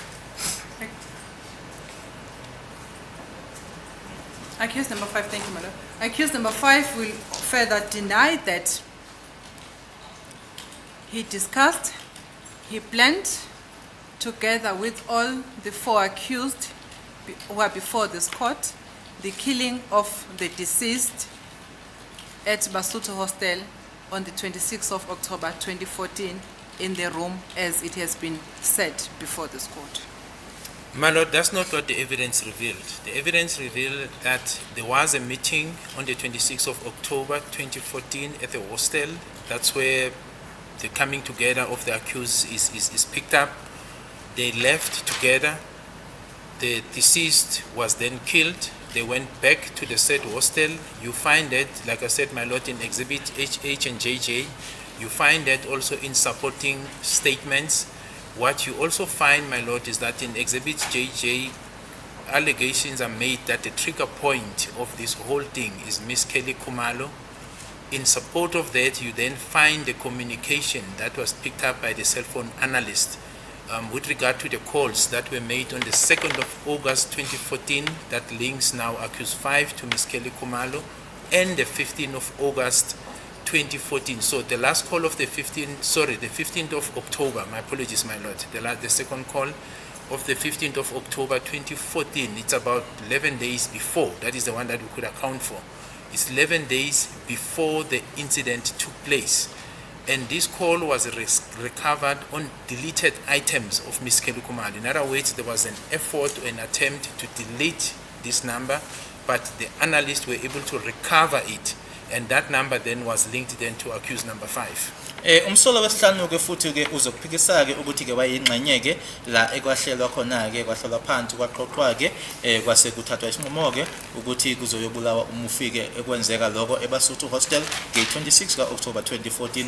Lokho ke akusilona ke iqiniso kunobufakazi ke obukhona kuyatholakala lokho kuzona ke itatimende u-HH no-JJ ukuthi ke kwakunomhlangano owawukhona ke ngaphambilini kokuthi umufi abulawe kwase kuyahanjwa ke umufi wabulawa kwabuyela khona ke kulona lelo hostela kulona ke ihostel lelo futhi ke kanye ke uma kwatholakala nokuthi kwakunokuxhumana okwakukhona phakathi kwakhe umsolwa wesihlanu kanye naye ke uMiss Kelly Khumalo nge-2 ka-August 2014 ne-15 October 2014.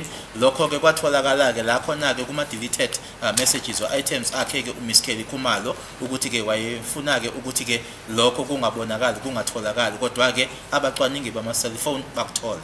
My Lord, lastly, it was further, it is because it's contained in HH and JJ that the last amount, I do recall that the last amount of 30,000 as a payment for this contractual killing that was given to accused number 2 was given by accused number 5 according to exhibit HH and JJ. That is the amount of 30,000 that was added to the 15,000 that he initially received at the hostel.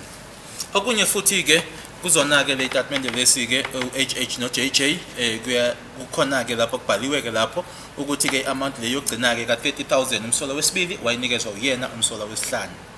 But that evidence, Brigadier, is inadmissible against accused number 5. You know that. You're doing LLB degree. Yes, my Lord, but like I said, it is admissible insofar as there is consent, but there is, I'm referring to the correlation of events because I'm being told there's a denial, and I'm saying that cannot be true because of the following reason. And that's all that I'm putting it, my Lord. Okay. Kodwa ke uyazi ke ukuthi lobo bufakazi ke lobo khuluma ngabo ukuthi ke asibona ke ubufakazi obusengasetshenziswa ke ngakuyena umsolo wesihlanu uyakwazi lokho ufundela ke ezomthetho yebo ngakwazi kodwa ke engikushoyo ke ngoba kuthiwa ke lana ke uyaphika ke umsolo wesihlanu ngithi ke ngenxa yalezi izathu lezi ingakho ke ngikusho lokho. But I also know, my Lord, sorry to get sorry to come in. Please don't be long. Yeah, no, I won't be long. But I also know, my Lord, that, and I've said this before, that should accused 2 take a stand and confirm. No, you cannot say that. Can I finish? You cannot say that. Please.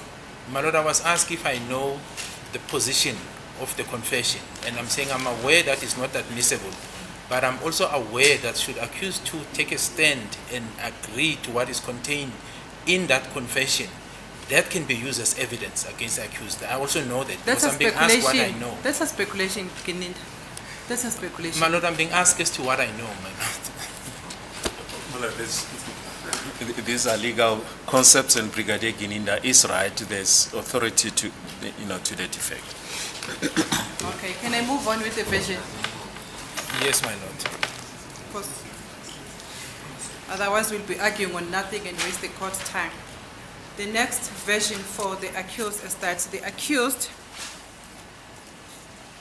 will deny that he ever drove the Polo motor vehicle as referred to on the 26th of October 2014 to the crime scene, which is at Fort Loras, Kutlanong Street, when the incident took place in this matter.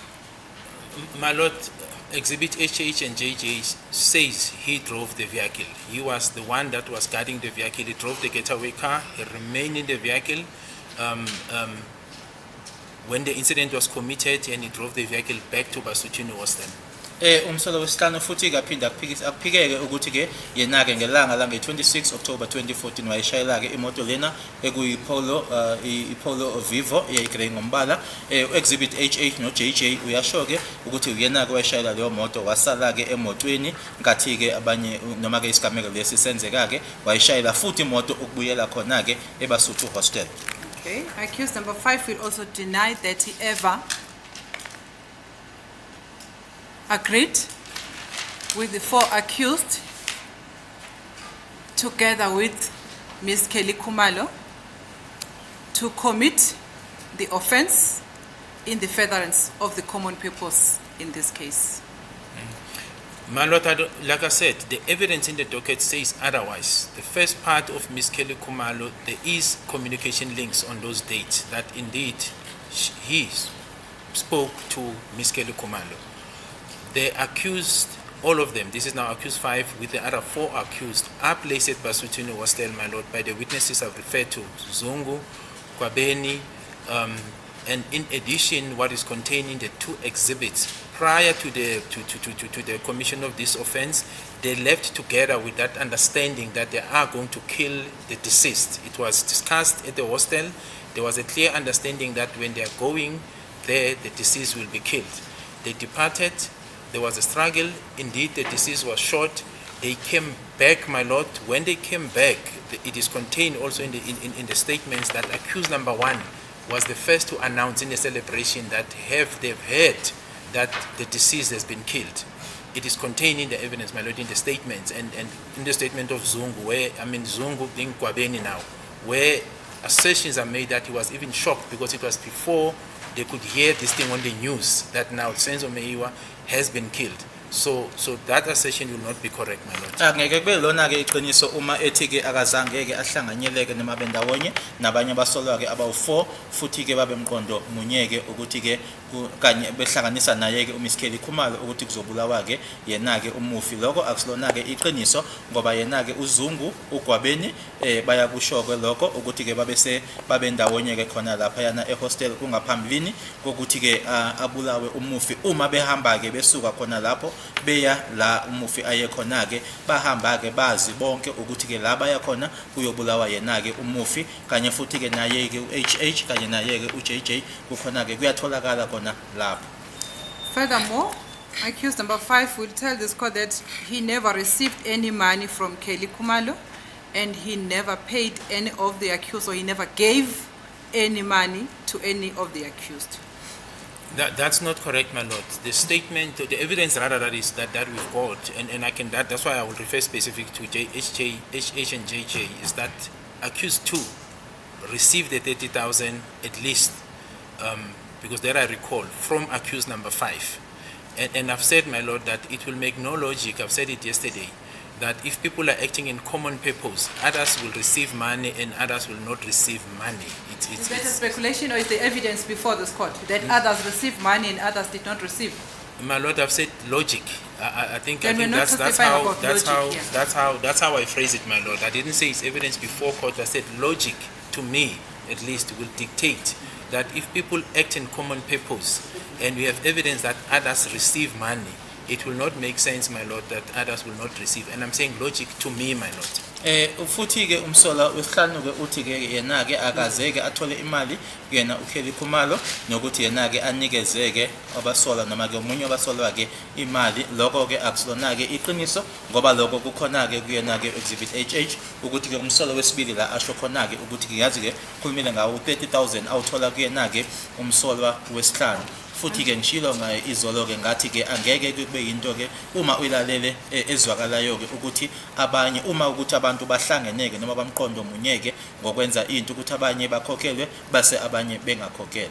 Unfortunately, Brigadier, that logic is not the evidence before this court. But my Lord, I thought the 2 confessions were admitted by the court, and if they are, I mean, it is contained there that accused 2 received the 30,000 from accused number 5. It's contained in exhibit HH and JJ. Kodwa ke ngwazi ukuthi le statement embili ke inkantolo ke izamukeleke njengobufakazi ke ngaphambi kwayo futhi ke lokho ke kubhaliwe khona lapho kule statement uHH no JJ ukuthi ke umsolo wesibili wathola ke 30,000 kuyena umsolo wesihlanu.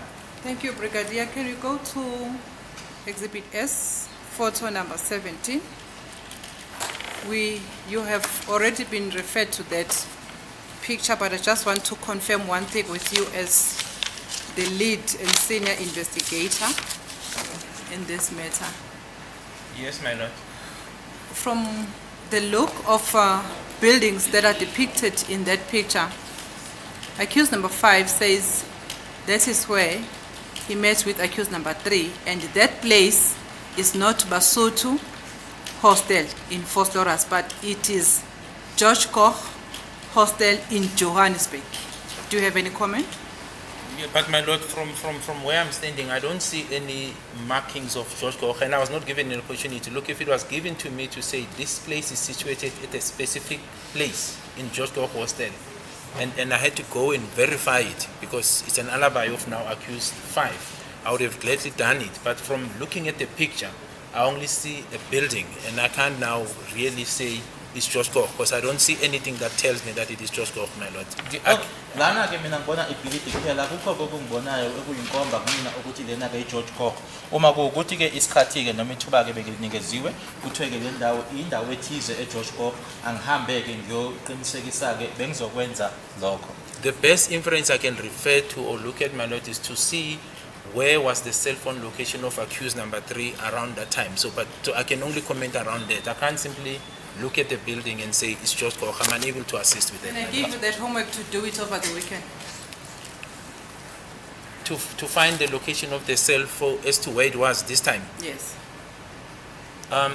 My lord, I can, but the difficulty I'm going to have is that when you look at the cell phone records in terms of the time that you find, which is an open account, from what I've heard when I received the report from Colonel Stein, is that there's a time difference because these are downloads. It's not actually the time that is depicted in real times. In other words, in the records you'll get a real time timing that will be documented. Here, when you look at the downloads, there's a 2-hour difference. I just don't know how it works, so I don't want to come now and give a wrong assertion to the court. But if one is to look at the real time section 205, so I will be able to say that around this time, on the real time, this is where the phone was, but it doesn't necessarily mean that it corresponds with the downloads, my lord, because I do know that they said there's a difference issue, my lord. Sorry, who have shown on that picture of court's records? It's accused number 3 on the left, my lord, No, I'm and asking accused... Advocate Misholo. My lord, my it's accused number 5 and accused number 3. Accused number 5 and accused number accused 3. number 3. Yes, my lord, the accused version is that the picture depicted there is the building of a George Koch hostel in Johannesburg. Then my question to the witness, although he has gone far and far away, was I just said, ask, can you confirm if that picture depicted there is that one of George Koch or that one of Basotho Hostel? And I'm asking that with due respect. Who are you asking? The witness, my lord. Is it proper? My lord, No, I'm just asking, is it proper? It is proper, my lord, because he is the investigating just office. Listen to me. Yes, when my he comes and contradicts that, what are you going to say? Are you with me? Yes, my lord. Yeah, as long as you've heard me. But I'm entitled. No. You've heard me. Fine. If you want to go and ask him to do whatever, fine. That's your risk, or your client's risk.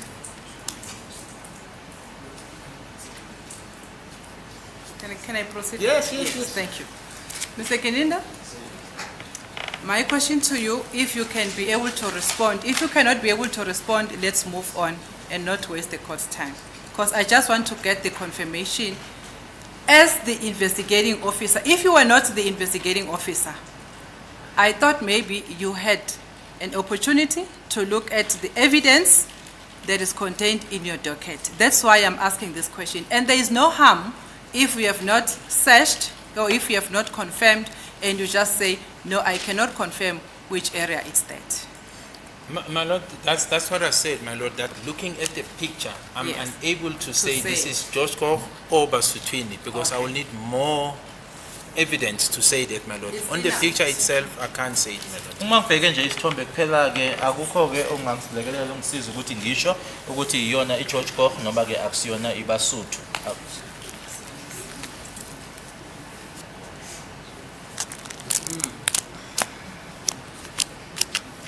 My lord, can I just have a word with accused number 5? Yeah. I see his hand.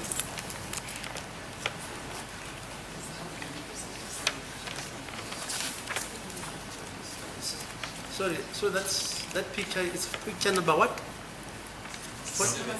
Number 17. 17. At what time was it taken, if it shows there? My lord, can I come and respond on that?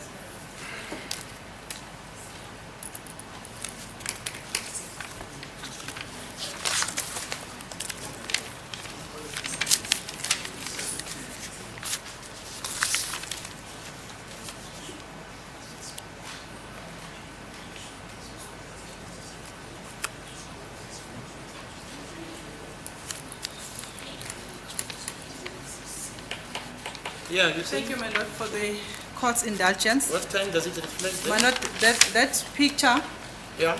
was taken at 1700 hours, 28 minutes, 39 seconds. 39 seconds. 39 seconds, yes. Okay.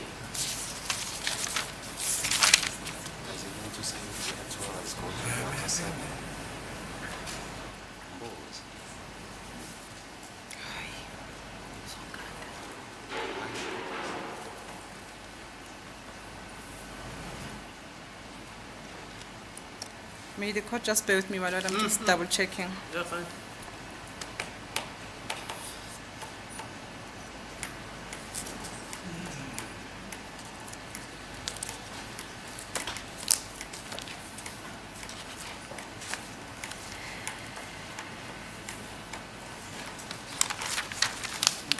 Thank you, my lord. Can I move on now? I'm done with the versions, my lord. Yeah, fine.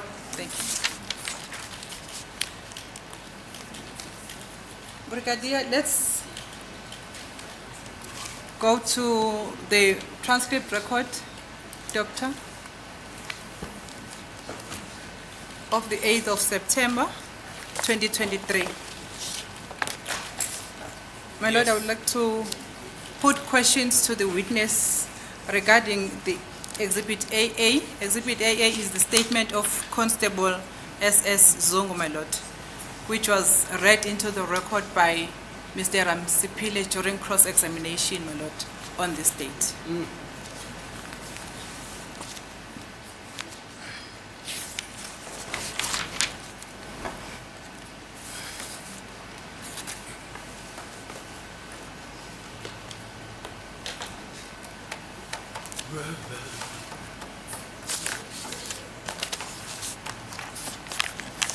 Brigadier, I'm going to take you through the evidence of Constable Zongo, wherein it refers to your name.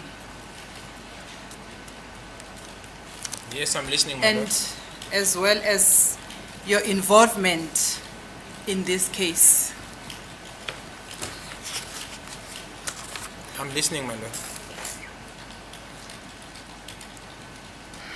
You testified that you were appointed as the investigating officers of this case in 2019. No, In I said 2018, my November lord. 2018. Thank you, my lord. 12 November 2018. I know Correct. the evidence And- better than you guys. Funny. And it was yourself, Warrant Officer Makubu, Lieutenant Colonel Buthelezi, and who was the fourth one? Lieutenant Colonel Ramohala. Ramohal.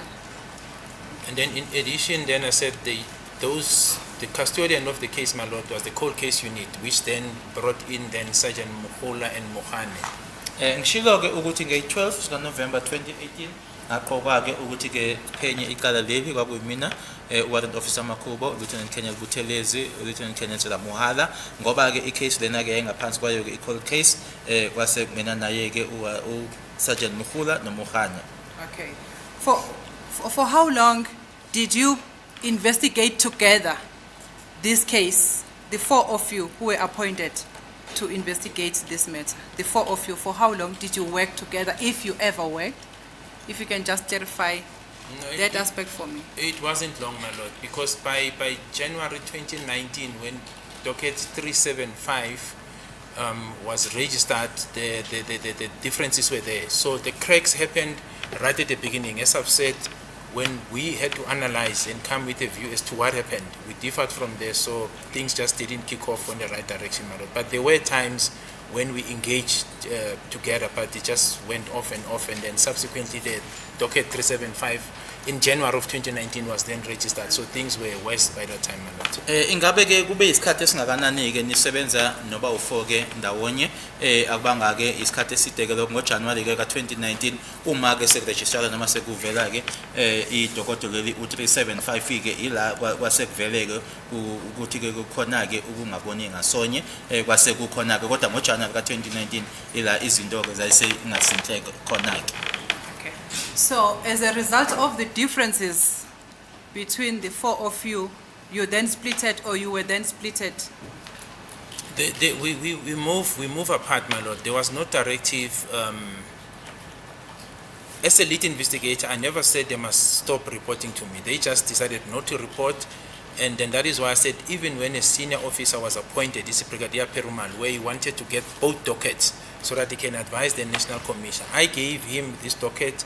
There was a refusal on the other side, so it was a situation that I didn't have control on. So we just moved apart completely, my lord, up to today. Ngaseke ningasebenzi-ke ndaweni nihlukana-ke yebo-ke okwenzeka-ke ukuthi-ke nangesikhathi-ke manje sekukhona-ke uBrigadier Perumal okwakuyena-ke manje owayeyisenior-ke ngamnikeza-ke mina leli idokodo kodwa-ke ngakulolu uhlangothi abazange bamnikezeke asibanga ndawonye ukuthi isebenze ndawonye kuze kube manje. And the differences were about the evidence in this case.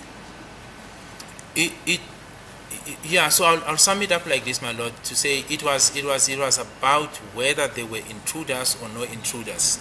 That's the part I dealt with. That based on the evidence that was contained in the docket, I was of the view that they were intruders, and then the other two members were of the view that they were no intruders.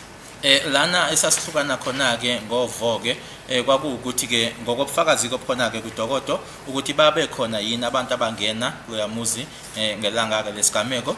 Mina-ke ngangithi-ke yebo bakhona-ke babe laba ababili-ke ozwa kwethu bona-ke bethi cha akunabantu abangena.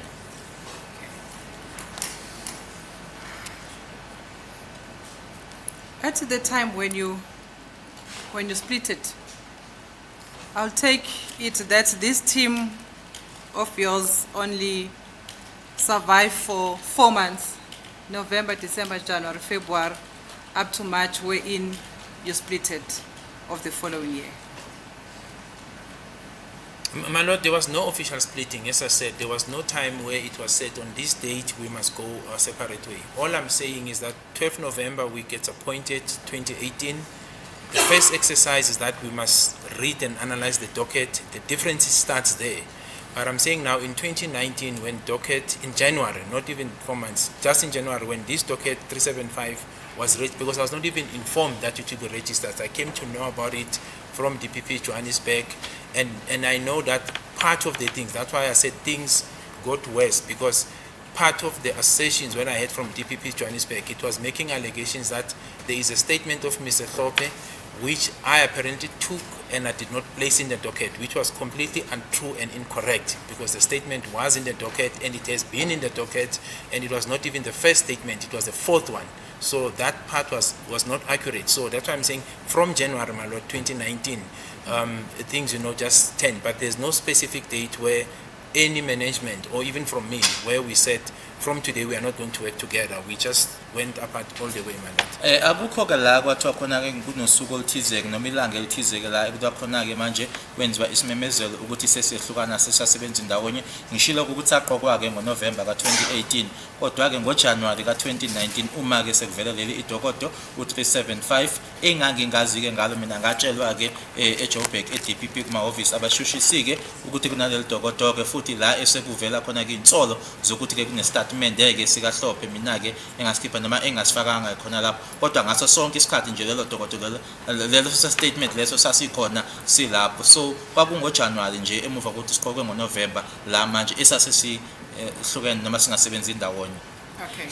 So Brigadier, amongst the 4 of you as the investigating officers, who was in possession of the police docket of this case 636 that we are dealing with? It was me, my lord. I was the custodian of it, insofar as the original docket, but the copies were made. I allowed the members right at the beginning to make copies of the entire docket so that each of us can analyze, come back. The intention, my lord, was that when we come back with an understanding as to what transpired on the crime scene, out of that, then, my lord, then an investigation plan then would have been drafted and would have obviously followed, guided by evidence, not anything else. So the original, me as the lead investigating officer, I retained the original docket, and the members were then made copies out of the original, my lord. Idokodo leli-ke u-636 lali kumina-ke kodwa ngabavumela-ke ozakwethu laba-ke engangiphenya ndawonye nabo-ke ukuthi-ke amakhophi bangaba nabo ukuze ukuthi-ke sicubunguleke umuntu nomuntu-ke ayicubunguleke noma-ke ayibhekeleke ubufakazi-ke obabulapho bese siyabuya-ke siyahlangana-ke, kodwa i-original yalo idokodo lali kumina. But at some stage, my lord, I think in January in particular, 2019, because I know when this allegation of 375 of a statement came up, the original docket at that stage was sitting at the DPP's office in Johannesburg because they wanted it for instructions because DPP Joburg was involved. So at that stage, the original docket was sitting at the DPP. Kodwa-ke ngoJanuary ka-2019-ke i-original-ke yale docket leli-ke yayikumahhovisi-ke abashushisi i-DPP eJohannesburg. Sorry, I didn't get you clear, Brigadier. What was the docket doing in DPP's Johannesburg? My lord, DPP Johannesburg was seized with this matter from its inception. In other words, from 2014, after the incident happened, it was escalated. This before my time, but you can see that in the chain of communication. So DPP Johannesburg was dealing with this matter. When I was appointed to lead this team, we were appointed while the prosecutor's side was Johannesburg DPP. They were already on board. It was at a later stage where the NDPP gave a directive that it must now be moved from Johannesburg DPP to Pretoria DPP. That is why around January 2019, the docket, the original, was sitting at DPP with the prosecutors. I think it was Advocate Dutoit was one of the prosecutors who was involved. Engikushoyo-ke ukuthi-ke kusukela nje ekuqaleni-ke kwalo icala leli-ke ngo-2014 abashushisi-ke kwakuyi-DPP eyaseJohannesburg yiloko engikusho kwakukamuva-ke uma ngabe sekuthatha isinqumo-ke manje ukuthi idokodo leli-ke noma-ke alibe ngaphansi kwe-DPP iPretoria. Ingakho ngithi-ke ngoJanuwari ka-2019 idokodo leli-ke original yakhona yayise-DPP eJohannesburg. Ngicabanga ukuthi kwaku-Advocate uDutoy. Yes, and Advocate Market. What's the other name that I didn't hear the name that Advocate Mchololo mentioned? Zakwe? Zakwe? Yes. No, I don't remember. There was a third advocate, but I don't think it was Zakwe, my lord. Wayekhona-ke wesithathu umshushisa ngicabanga ukuthi kwakuwuZakwe uMarket omunye-ke abamshilo. But obviously the DPP also, Advocate Chauke was also working with you. No. The DPP got involved, my lord, insofar as when there were these differences and the appointment of Brigadier Perumal. Not that he was actively involved. He's a DPP. He was coordinating, especially when there were these differences, to say he also supports the view, but from the management side, that perhaps there must be a coordinator who can read and advise the National Commission as to these two dockets, because that's my recollection when he was on board, but not that he was actively involved giving instructions. Advocate Dutoit was the most senior person, followed by Advocate Market, and there was this other third advocate. I just forgot his name, my lord. Okwenzeka-ke i-DPP okwakwenzeka-ke ukuthi ingale nkathi-ke kubonakala-ke ukuthi khona-ke ukuhlukana-ke kovo-ke lana ukuthi-ke abalekelele-ke basho-ke nokuthi futhi-ke ukuthi kube khona-ke umuntu i-coordinator-ke ozokhombisa-ke ukuthi akwenzekeni uma kutholakala ukuthi-ke elinye ithimba eliphenyayo lisho kanje, elinye lisho kanjena. Nanjengoba ngisho-ke ukuthi Advocate Dutoy kwakuyena-ke osenior bese kulandela uMarket wayekhona-ke nomunye futhi. So in other words, there was a conflict regarding this case at that particular time? There was no conflict, my lord. The docket from 2014 has been very clear. If you read the evidence that is there, that they were intruders. You simply have to look at the evidence, follow the evidence, analyze it. So I do not know as to what informed the other members that there were no intruders, because if you read the docket as I've explained it, my lord, when you analyze it, that's what you will find today. And what I've said today is what was contained in 2014 when this matter took place, my lord. Ukusukela-ke ngo-2014-ke qala nje noma ke muva ukuthi isiganeko senzekile idokodo-ke iyodwa-ke into eyayishiwo-ke lapho ekuseyiyona-ke eshiwo-ke namanje ukuthi ngempela babe khona abantu abangena-ke endlini. Angazi ukuthi yini eyabangela-ke ukuthi abanyuzwa kwethu laba bona-ke bakholelwe ukuthi-ke cha kwakungenabantu abangena lapho. Okay, thank you, Brigadier. At that point in time, February or March, when you say at the opening of the second docket, and when there was a separation, I don't know whether I should say it's a separation or it's going different ways with the other two investigating officer. At that time, when you separated, was there any evidence against the accused that are before court at that point in time? No, there was no. So let's start perhaps with the date, my lord, in which 375 was opened. It was opened in January 2019. Okay. I just don't know the date, but it was January 2019. Yes. Secondly, at that time, when this 375 docket was opened, There was no evidence in the docket insofar as these accused are concerned or anyone.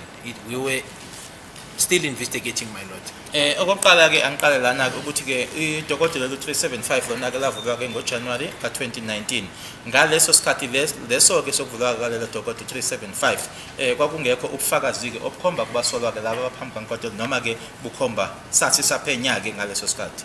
Okay, in respect of this docket now, 636, was there any evidence against the accused before this court at No. that time? Yeah, so perhaps maybe my answer was not clear, my lord. When I said there was no evidence, I was relating to 636 because Oh. docket 375, I never had access to it. When I said I heard about it, I heard it from the grapevine. The first time I saw it, my lord, as I indicated, seeing the file, it was in 2019 at the office of the DPP in Pretoria, not necessarily reading it, but seeing the file when we met, myself, Brigadier Perumal, Lieutenant Colonel Buteles and Makobo at Advocate Baloi's office. That's where I saw the file, the docket itself. But where I had an opportunity to go through it, it was after it was disclosed in this court at the request of the defense. So I did not have access to that docket.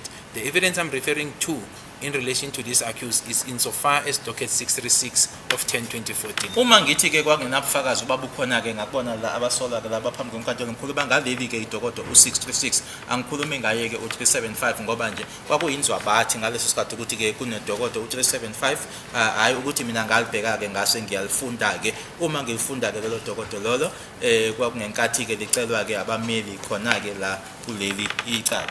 So at that time, there was no evidence against the accused before this court?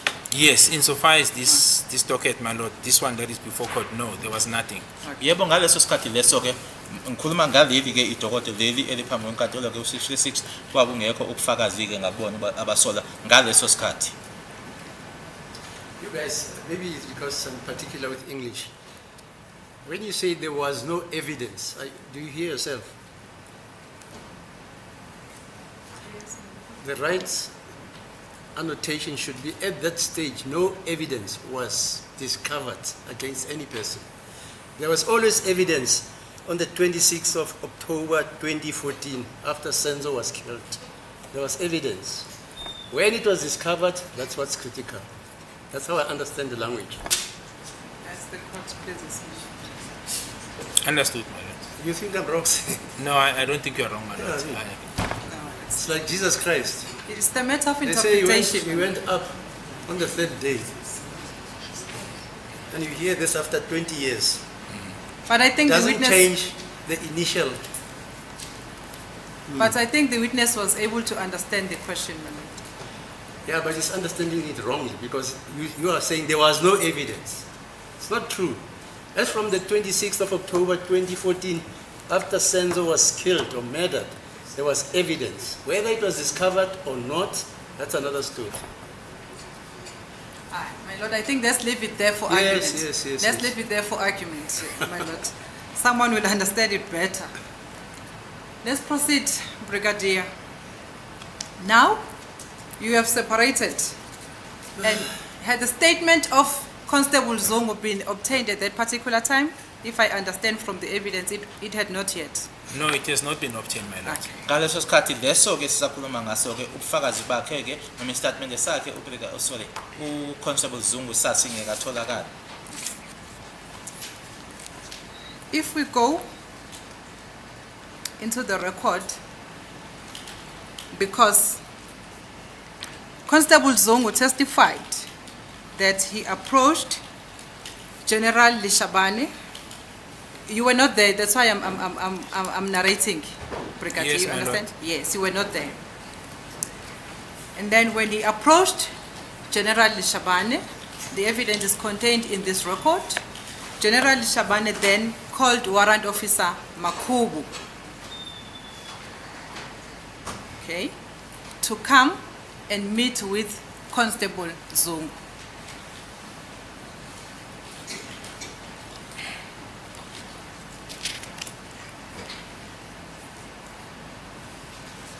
Sorry, my lord, can I just double check the line?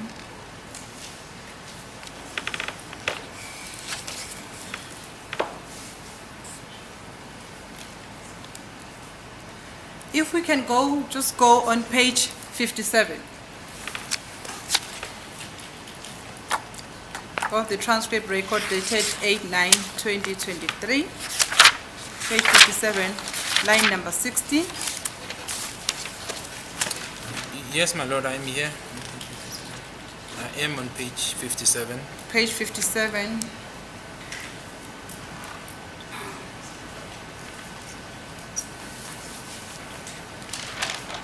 Line number 16 starts with General Shabane. After 30 minutes, you see that sentence? Yes, I see Yes. it. General Shabane shared the information with him, and Makubo refuted the information and told us that I am lying and that there is no such information and evidence that link Nkane, that is Fiso Kuhle Ntuli. He disputed everything I shared with them and said that I must reveal my source. I'm listening, my lord. Warrant Officer Makubu showed us a picture of Nkani and said he arrested Nkani on other matters in KwaZulu-Natal and that Nkani is not involved in the murder of Senzo Meyiwa as well as other suspects I have mentioned. He further accused me of coming to them with baseless information. He kept on insisting that I reveal my source and bring him. Fundeka Let me ngale pause. ndlela ke la advocate afunda khona ke uGeneral Shabane wase etshela ke yena uMakhubo wase emtshela ke uMakhubo yena ke wakuphikisa ke ukuthi ke lokho mina engibatshela kona ke nokuthi ke lokho sorry ngangibatshela amanga nokuthi ke leyo information leyo nobufakazi ke obukhuluma ngaye uNkani ngokuthi ke uSifiso Kuhle Nkani. My apologies, my lord. uGeneral Shabane wase emtshela ke uMakhubo yena ke wakuphikisa lokho wasitshela ke ukuthi ngiqamba amanga akukho information enjalo kanye nobufakazi obufaka yena ke uNkani ukuthi ke uSifiso Kuhle Ntuli waphikisa yonke into engangibatshela yona ethi ke angisho ukuthi lokho engikukhulumayo ngithathaphi. Warrant Officer Makhubo wase esitshengisa ke isithombe sakhe uNkani wathi ke wambopha uNkani embophela amanye amacala KwaZulu-Natal nokuthi ke uNkani akasiyona ke ingxenye noma wayengekho ke uma kubulawa uSenzo Meyiwa kanye nabanye abasolwa labo engibashoyo noma engibashilo. Brigadier, I understand you were not here. You were not part of this conversation. And also you were not in court when Constable Zungu testified. But my question to you, from what I read here, is that during the conversation between General Shabane and Warrant Officer Makubu, at this time when they met, Makubu demanded from Constable Zungu to give him a source, and Constable Zungu did not give him the source of the information he related to them. I suppose, my lord, the record speaks for itself, so I'm not so sure how. What can I say, my lord? The advocate is always saying I was not here, so and I was not part of that meeting, so I don't know what to say about it, my lord. Ngiyazi ukuthi wawungekho ke lana kulomhlangano wawungekho ke nasenkantolo uma ke uConstable Zungu ethula ubufakazi ke kodwa ke kulokhu ke engikufundayo ke la ukuthi ke uWarrant Officer Makhubo wafuna ke kuyena uConstable Zungu ukuthi abatshele ukuthi lokhu abatshela kona ke noma asho ukuthi lobo abatshela kona ukuthatha kuphi. Yebo ke irecord liyayikhulumela ke ukuthi ke angazi ukuthi ngasiza kanjani. Sorry, Colonel, if I was not clear. Actually, what I wanted to put to your attention is that when Zungu was asked to reveal the source of his information before he met with you, he could not give the source to the police officers that he was talking with. My lord, but if you look at this record, no, from what we've read, it doesn't indicate that it happened on the date before he met me. So I'm not sure how do we come to that conclusion that this meeting took place before he met me. What is apparently clear if you read this passage is that I was already the investigation team because I was already appointed because my name is being mentioned that Gininda, is one of the investigators, but a decision is taken to call Makubo. So that means the team was already appointed. And I indicated in my evidence in chief that Constable Zengu came to the office of the National Commissioner earlier in the beginning of 2019, my lord, when I was called by the National Commissioner. And then that conversation between us in finding his father went on until we met in November. So I don't have a date here as to when did this meeting happen. What is clear is that I was already appointed as the lead investigating officer from the passage that has been read to me. my lord. Kuloko kufundwe lana ke angazi ke ukuthi ke uma wenzeka lo mhlangano kwakunini ke ngoba ke angiyiboni ke idate la kodwa ke ocace ba ukuthi ke ngalesikhathi lesi ke salo mhlangano kwakuseyimina ke oseqoki kangisengiqokiwe ke ukuthi ngihole ke ithimba eliphenyayo lana ngoba ke igama lami kuyakhulunywa ngalo lana ke kodwa nje ukuthi ke kwakunini ke futhi ke uma siqala ke kwakungo 2019 uma ngihlangana naye ke uZungu ngikhuluma naye ngifuna ukwazi ukuthi ke ubaba wakhe angamletha nini ke kodwa lana idate ayikho. Okay, thank you for that, Colonel. I'll clarify that as we go through the record, the period or the dates in which they met. But at some stage, General Shabane, Warrant Officer Makubu met with Constable Zongo, and Constable Zongo was asked to reveal the source, and he could not. My lord, that's why I'm saying the difficulty, I was not there, but in principle, and I'm talking about now the police practice, you never ask a police officer to reveal a source. A source is someone, I'm not so sure even myself, even if I'm asked by the National Commissioner, that you can reveal a source. A source, and I'm quoting it from where I'm being asked now. How do you reveal a source, my lord? How do you ask another police officer to reveal a source? Because a source, you protect that person, unless the person then wants to be revealed. But you don't reveal a source in natural practice of our investigations, my lord. Emaphoyiseni ke futhi ke ngohlobo ngendlela ke esiphenya ngayo ke ukwenza kanjani ukuthi iphoyisa ubuze linye iphoyisa ukuthi lokho kushoyo ukuthatha kuphi ke noma ke nami bengabuzwa ke uyena ke uNational Commissioner ukuthi angisho ukuthi isource yami noma umuntu ongitshele lokho ukuthi ubani ke uyenza kanjani ngoba kufanele ukuthi loyo muntu loyo umvikele ngaphandleni kokuthi ke loyo muntu loyo ke akanankinga yena ukuthi umdalule. Thank you, Brigadier. Let's go down further on the same page, paragraph 14. It says, in the same year, I received a call from the lady who identified herself as Lieutenant Colonel Buthelezi, who said he was a forensic investigator in the murder of Senzo Meyiwa. The officer asked to meet me in relation to the information I gave to Warrant Officer Makubu, and we agreed to meet at McDonald's Kempton Park. When we met, I realized that she was in the company of Warrant Officer Makubu. She asked me to repeat the information that I have shared with Warrant Officer Makubu, and I did. She further asked me about my relationship to the suspect, which I have explained.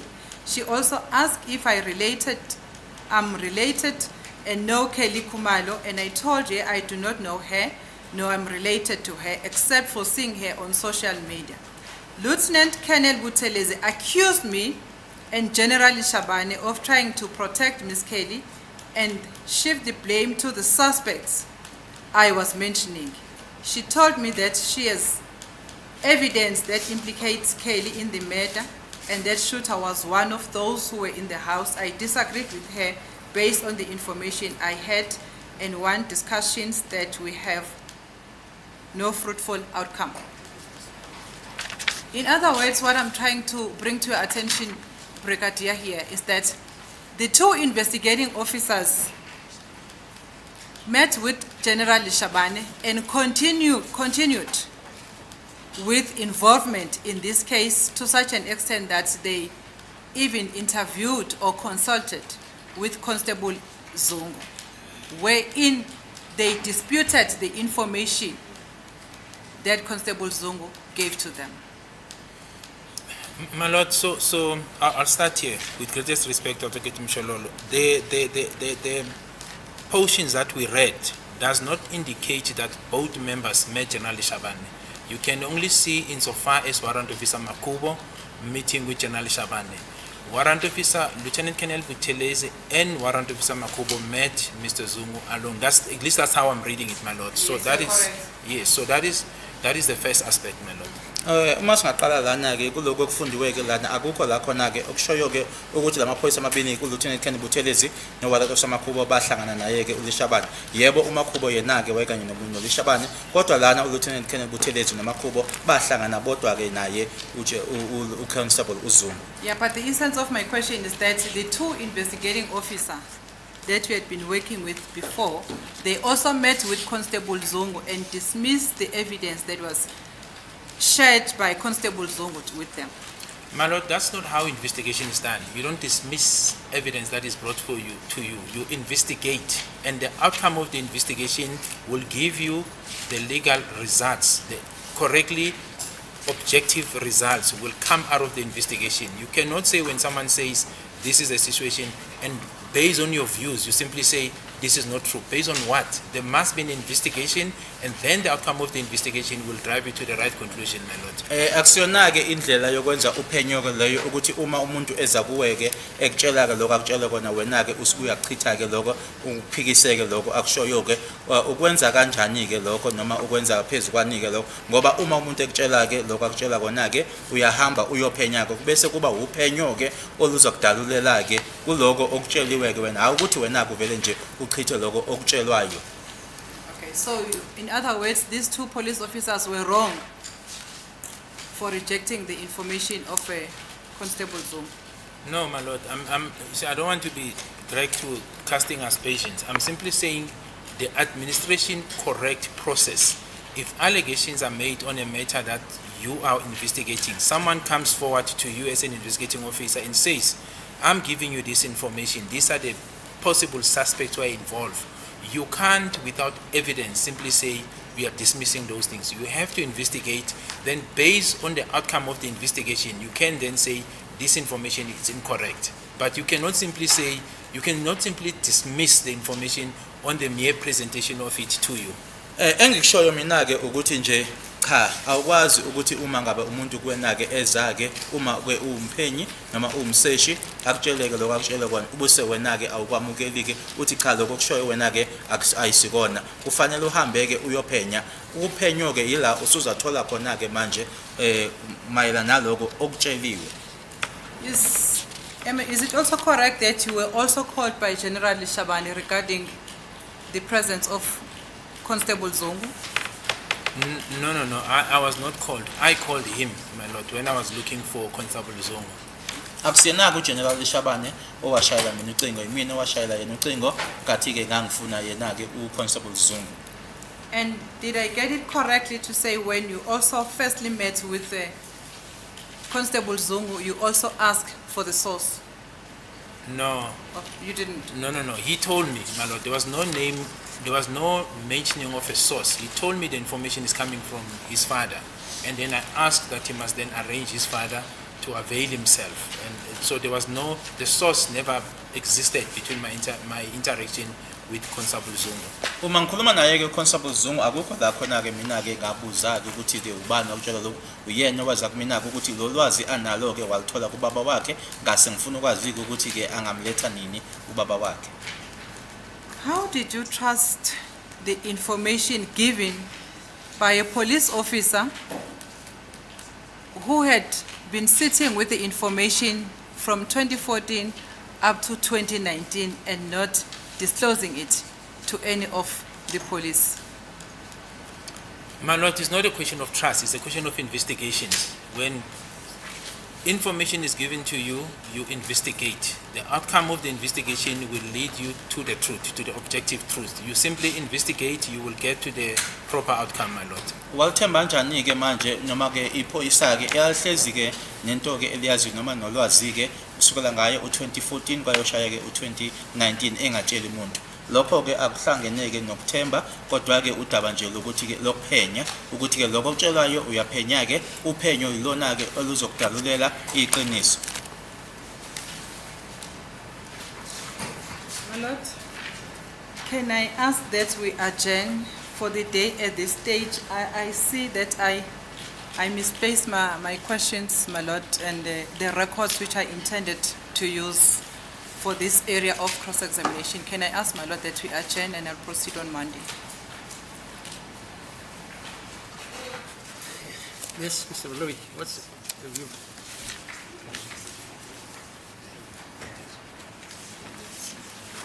As you could please, my lord, we don't have objection to the request. But The other councils? As the court position, I do not have any objections. Similarly, Certainly not.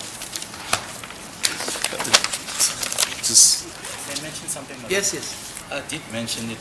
Monday and Tuesday, swamped with interviews for judges, secretaries, my lord. I'm on the panel.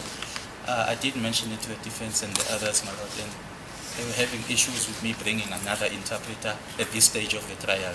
So I'm just mentioning it, but Monday and Tuesday, we are having interviews for judges, secretaries, my lord. So you won't be able to participate? Work here? Not for Monday and Tuesday, my lord.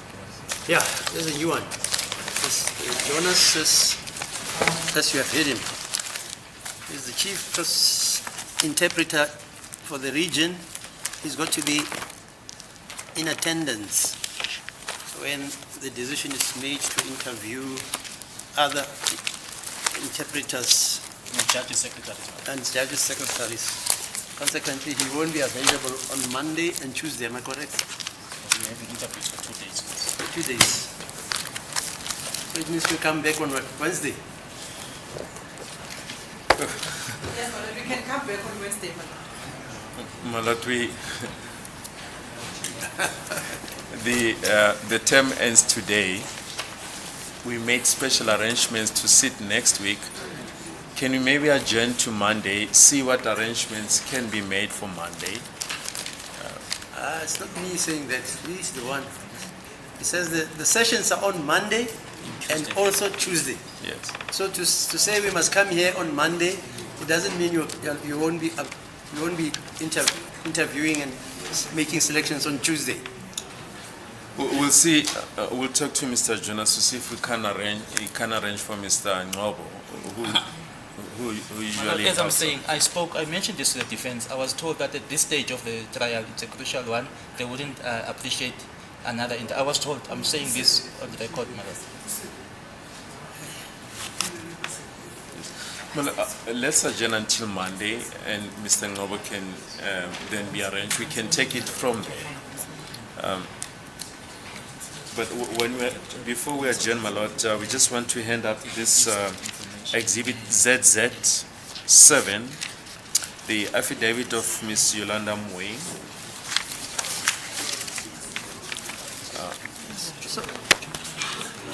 It's got 2 annexures, my lord. The affidavit itself is exhibit ZZ7 in brackets A. There's the her affidavit. Then there's a document setting out the personal details of the hirer. That will be exhibit ZZ7B. Then the last annexure, it's copies of the driver's license and bank cards. That will be exhibit ZZ7C. So, Mr. Jonas, they said you have to finish this case. You, as the interpreter. That is correct. Hello? Yes, my lord. Who was telling you this? I was having, okay, let me be specific. I was having a conversation with Advocate Msholo, my lord, and then she said at this stage, it's a crucial stage, and then they wouldn't appreciate another interpreter because an interpreter would come without information of the case, and the flow will be disturbed, my lord. That's it. My lord, if I can respond, my lord. I confirm, my lord, that I did discuss with Mr. Jonas, my lord. After receiving complaints from the accused, my lord, about the previous interpreter which I've related to Mr. Jonas and the problems of the interpretation that they couldn't understand. Let me speak on behalf of my client, my lord. So what do we do on Monday?